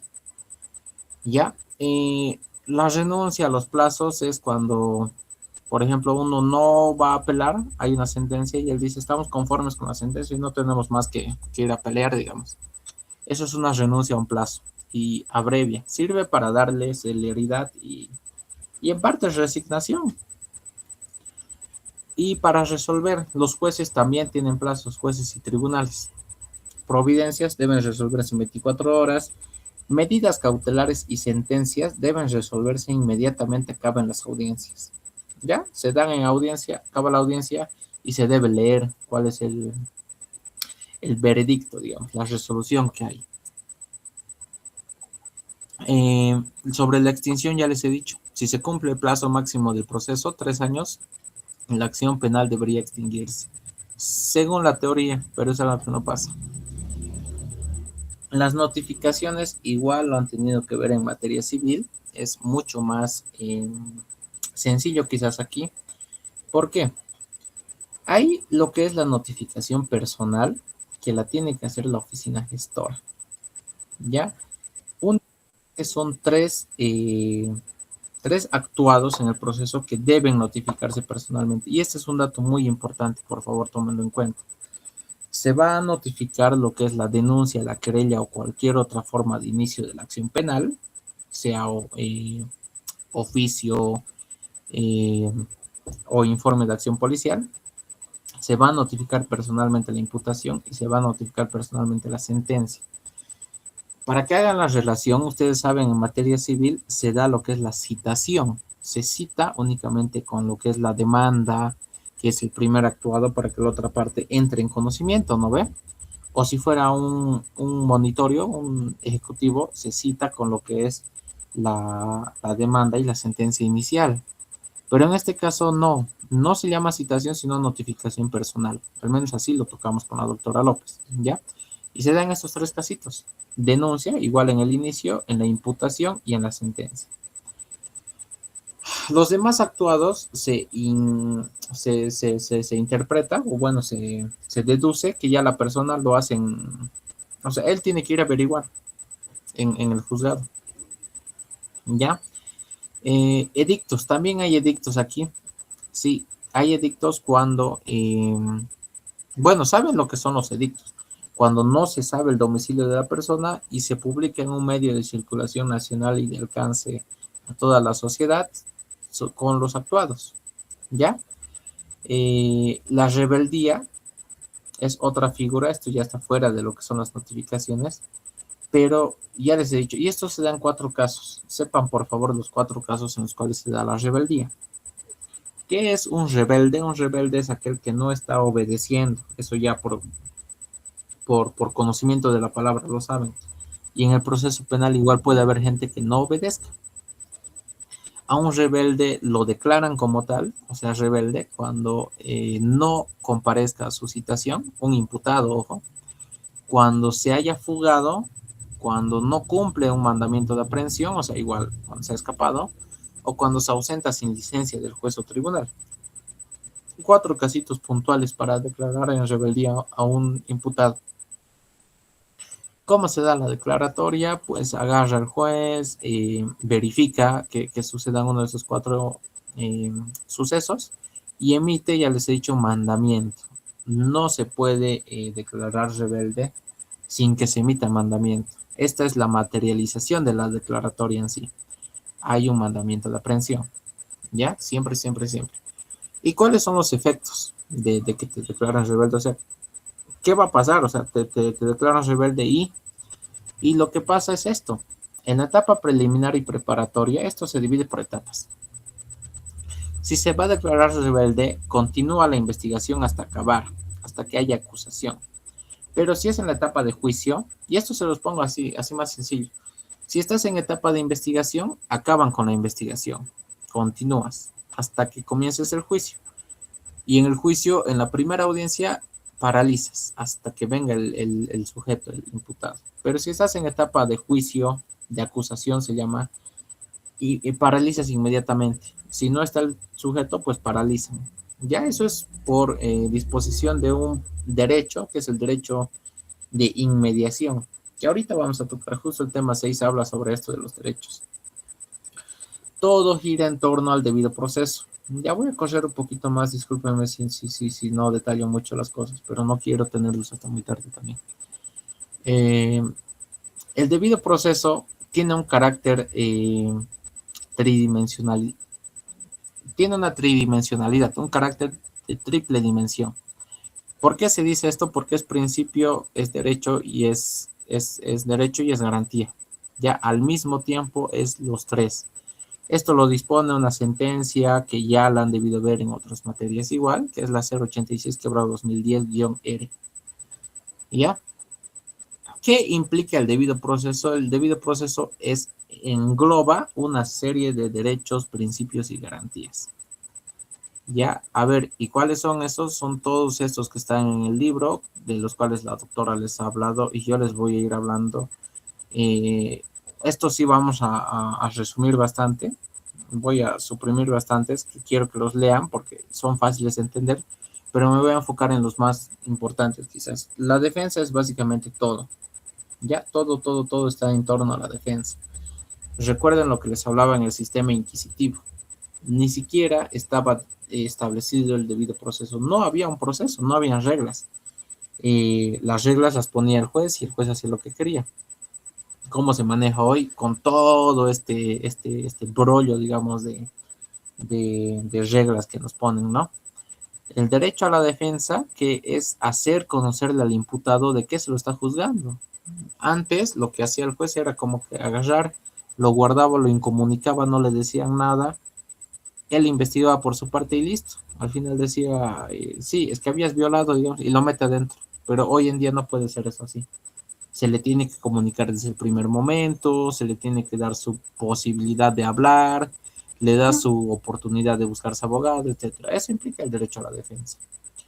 A un juez imparcial, pues ya lo voy a incluir un poquito que ya lo van a saber, porque no es nada complejo. Oral, lo que les decía, principios del juicio, juicio oral, público y contradictorio. La contradicción debe estar por aquí abajo.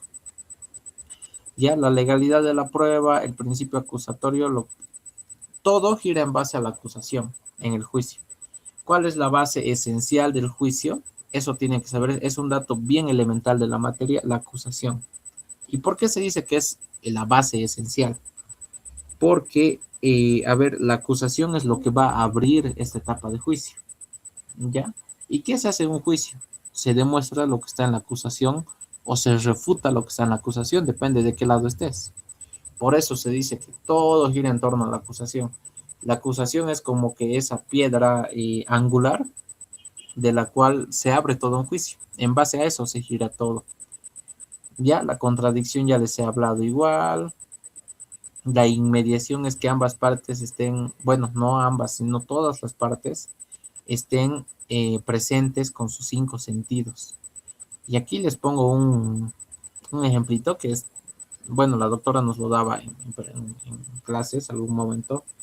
¿Qué pasa si el que está siendo acusado va borracho y se está durmiendo, digamos, en la audiencia? Se incumple con este principio de inmediación y lo que deriva esto es que se suspenda la audiencia. Ya tienen que cumplirse absolutamente todos estos principios, si no se está vulnerando el debido proceso y habrían vicios en el proceso, los cuales ocasionarían ilegalidad. ¿Ya? Tiene que cumplirse con todo esto. La concentración igual ya la conocen. Este principio es de los más importantes en los cuales voy a hacer énfasis. Preclusión. Quizás sea una palabra un poco nueva, ya la han debido hablar un poquito, pero precluir, ¿qué es precluir? Tienen que saber ustedes, bueno, ya lo saben, ya se están dando cuenta, en el proceso penal hay etapas, una serie de etapas y una serie de plazos que son muy tajantes, ya les he dicho, en los cuales tienes que actuar, o sea, dependiendo quién sea. Si eres el fiscal, por ejemplo, tienes 10 días para hacer tal cosa. Pasado eso, si eres el que está siendo imputado, tienes 10 días para hacer tal cosa. Pasado eso, si eres el juez, tienes tantos días para hacer tal cosa. Todos tienen plazos, todos tienen momentos. Si, por ejemplo, uno de ellos no hace lo que debería haber hecho en su momento, su derecho a precluido. Así se llama, ¿ya? Se llama a precluido. Básicamente, aquí hay una diferencia siempre con lo que es la prescripción, preclusión y prescripción. Pueden ser un poquito, o sea, pueden parecer similares, pero no lo son. La prescripción, muy bien, ya la conocen, la pérdida de un derecho por su no ejercicio en el transcurso del tiempo. El ejemplo más típico de prescripción, o bueno, perdón, eso es la prescripción. Y en cambio, la preclusión se da cuando estamos hablando, creo que específicamente en esta materia, y también en materias procesales, no solo en esta penal, materias procesales, se da cuando también pierdes un derecho, sí, pero porque no lo has hecho en tu momento. Ya no es por el paso del tiempo, sino porque no lo has hecho en tu momento. Has dejado pasar tu oportunidad. Ya, o sea, puede parecer similar, pero cuando hablamos de preclusión estamos hablando de procesal, derecho procesal. Una pregunta que había en algún examen, igual creo haber visto, era si una etapa ha precluido, ¿puede posteriormente volverse a realizar? ¿Verdadero o falso? La respuesta sería falso. Si ya ha precluido, ya has perdido la oportunidad y no puedes volver atrás. Es así, así de claro. Ya, entonces, quizás incluso a ustedes les dé la doctora nuevamente esto. Bueno, creo que es del año pasado, creo que así de mi final. La pregunta al estilo, si ha precluido el tiempo para que el fiscal haga su investigación, puede hacerlo en una siguiente etapa, verdadero o falso, falso. Lo que ha precluido ya no se puede volver a hacer, ya lo has perdido, ¿ya? Luego de esos otros principios, ese es otro muy importante. El año pasado en mi primer parcial igual ha sido pregunta. Sí o sí siento que va a haber una pregunta de principios. Dentro de las 5, una pregunta va a ser principios. Muy importante es el non bis in idem. Ya, no sé en qué idioma esté, pero la traducción de non bis in idem es que no se puede juzgar dos veces por el mismo hecho. Ya, el no se entiende como no, bis doble, por un hecho idéntico, digamos, el in idem. No puedes juzgar dos veces por un mismo hecho. Creo que la pregunta en nuestro caso era ¿qué principio establece que no se puede juzgar dos veces por el mismo hecho? El principio de non bis in idem. Ya tienen que saberlo bien, sepan escribirlo bien, porque inclusive si escriben mal, incluso puede que su respuesta se invalide. Non bis idem, muchos dicen. No, se escribe así como está acá. Non bis in idem. No juzgar dos veces por el mismo hecho. No pueden, por ejemplo, encarcelar a un sujeto por haber matado a una persona, que éste salga de la cárcel y nuevamente se le vuelva a meter otro proceso. No, no se puede.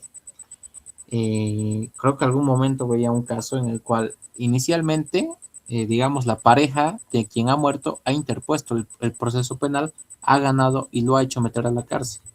Ha salido de la cárcel y ya también ha venido como que otro familiar que no era la pareja, digamos, un primo, y le ha metido otro proceso. No se puede hacer eso. Si el tipo ya ha sido juzgado, pues ya ha sido juzgado y ya ahí queda. No puedes volver a juzgarlo por el mismo tema. ¿Ok? Eso, la presunción de inocencia tiene, ya saben que es ustedes la presunción de inocencia. Nunca puedes desde el principio asumir que una persona es culpable. El único momento cuando se rompe, se quiebra la presunción de inocencia, y este dato es muy importante, es cuando existe sentencia condenatoria ejecutoriada. Ya, completito. Si se les pregunta esto, ¿cuándo concluye o cuándo se rompe la presunción de inocencia? Y ustedes responden cuando hay una sentencia condenatoria, yo les digo la respuesta está mal. Y si me preguntan por qué, porque una cosa es que haya sentencia condenatoria hacia secas, la cual puede ser recusada, o sea, puedes irte a segunda instancia, en ese caso la sentencia no está ejecutoriada. Si en segunda instancia igual tiene sentencia condenatoria, o mejor dicho, auto de vista que ratifica la sentencia condenatoria, aún así no es ejecutoriada. Puedes interponer casación. El momento cuando se ejecutoría es cuando ya no hay recurso ulterior. Ejemplo, cuando no van a apelar. Ahí es cuando cobra ejecutoría la sentencia, cuando no hay recurso ulterior. Entonces, la respuesta sería esta. Sentencia condenatoria ejecutoriada. Ahí se rompe la presunción de inocencia. En ese preciso momento, uno ya puede decir, sí, es culpable. Ya, hasta antes de eso, no podemos decir que es culpable. No autoincriminación, lo que les hablaba en el inquisitivo, les decía, si la persona procesada decía yo soy culpable, el juez con eso simplemente lo podía condenar. Pero con la no autoincriminación dispone, y esto está en la Constitución, nadie está obligado a declarar contra sí mismo. ¿Ya? No se lo considera prueba ni siquiera para juzgarlo. Y los demás pues ya son cositas que les pido por favor las lean. Quiero tomarme más énfasis en los que van a ser en estos otros temitas que también tienen preguntas seguras. Ya les he dicho, de este tema 6, una pregunta va a haber por lo menos en 9 de 10 exámenes que ustedes tengan sobre el primer parcial, obviamente. El tema de acciones es un tema un poquito pesadito, pero lo vamos a poner fácil. Hay dos tipos perdón, hablamos de tres tipos de acciones en el proceso penal. Ya tenemos la acción penal pública, la acción penal privada y la acción penal a instancia de parte. Pública a instancia de parte. ¿Cuál es la diferencia entre cada una de estas? Facilito. Acción penal pública, les he estado hablando ya anteriormente, pero ahora lo dejamos más claro. Interviene lo que es el Ministerio Público. En realidad, la característica primordial de un delito de acción penal pública es que tiene que intervenir el Ministerio Público, e inclusive él mismo puede iniciar el proceso penal. Ya eso es un delito de acción penal pública. En cambio, un delito de acción penal pública a instancia de parte, y ojo, yo les digo, esto también es algo que la doctora puede preguntar, que quizás ya lo ha hecho años anteriores. ¿En qué se caracteriza un delito penal público a instancia de parte? En que debe haber instancia de parte. ¿Qué quiere decir eso? Que la parte, la víctima, el querellante o simplemente el denunciante debe interponer denuncia o querella. Así de fácil. O sea, no puede iniciar el Ministerio Público porque sí. Y aquí aclaro en decirles, en este tipo de delitos sí actúa el Ministerio Público, pero no actúa de oficio. Estos delitos únicamente van a iniciar por denuncia o querella y esa es su característica. Se necesita instancia de parte, por eso se llama a instancia de parte. Se necesita denuncia o querella sí o sí. Y los delitos de acción privada ya no interviene el Ministerio Público, directamente interviene la víctima. Ya ellos llevan adelante todo su proceso, ellos hacen, entre comillas, su investigación, ellos hacen incluso su acusación particular, se llama. Ya, ellos lo hacen todo. Les decía al inicio, los de acción privada están en el artículo 20 del código, que no los tenemos que aprender de memoria. Y las formas de inicio se toca en este tema. Son la denuncia, la querella, el informe policial y de oficio. De esto igual ya les he hablado. Por favor, eso lo voy a omitir igual. Ya les he tocado antecitos, les he puesto hasta el ejemplo. Cuando se interpone una denuncia y cuando se interpone una querella. Ya les he dicho.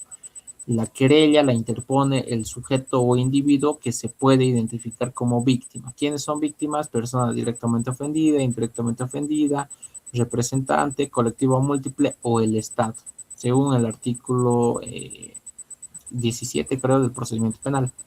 Y la denuncia la interpone cualquier persona que no se configure como la víctima propiamente. ¿Ya? Vamos a hablar de estos dos, que son el informe policial y de oficio, de los cuales no hemos hablado hasta ahora. A ver, está por acá. Ya. El informe policial básicamente es cuando interviene el policía. Ya, aquí la doctora nos hablaba siempre de qué contiene. En esto, claro, en decirles que sepan la idea de qué contiene un informe policial, qué debe contener. Por ejemplo, todo actuado, y eso sí les digo, creo que en alguna pregunta vi algún momento, ¿qué pasa si un actuado está sin firma? No tiene la validez, sea una denuncia, sea una querella, sea cualquier cosa, no tiene validez si no está la firma. Entonces van a revisar qué cositas hay en cada uno. Si es informe policial, obviamente van a contarse los hechos, lugar, fecha, hora, qué actos se ha investigado, nombre, domicilio, etcétera, etcétera, etcétera. Revísenlo, ya, aprendan unos cuantitos. Tengan la idea, en eso sí yo les digo, no lo memoricen. Tengan la idea de las cosas mínimas y básicas que debe tener. Se da normalmente cuando hay una acción directa policial. ¿Y qué es acción directa policial? Básicamente cuando se llama al 110, se da un telefonazo a la policía y los policías vienen al lugar donde está sucediendo algo. Ellos se constituyen ahí y desde que llegan se elabora un informe de acción directa. Ya ese es el informe policial. En ese informe van a pasar a conocimiento del policía y se hace cargo de todo. La policía puede ser la FELCN, FELCC, FELCB, entre otras. Y ahí se relata todo lo que ha pasado. Esa es una forma de iniciar un proceso penal. Entonces, igual es válido. Si yo les digo en la esquina está sucediendo un hecho ilícito y han llamado a la policía, esa simple llamada a la policía ya puede repercutir en que se inicie un proceso penal, así directamente. Y también de oficio. ¿Cuándo se da de oficio? Cuando el Ministerio Público, él hace los inicios de oficio. ¿En qué casos? Ya les he dicho, únicamente en acción pública. Ya en acción pública, instancia de parte, no se interviene de oficio, únicamente en acción pública. ¿Cuándo lo hace? Normalmente lo va a hacer cuando hay hechos de connotación social. Ejemplo, un casito que ha sido iniciado de oficio hace poco, el asesinato al magistrado del agroambiental que estaba en Santa Cruz llegando a su condominio, el doctor Claure. ¿Han visto ustedes qué relevancia social, qué connotación ha tenido? Entonces el Ministerio Público ha agarrado y directo lo han metido. Eso se llama de oficio. No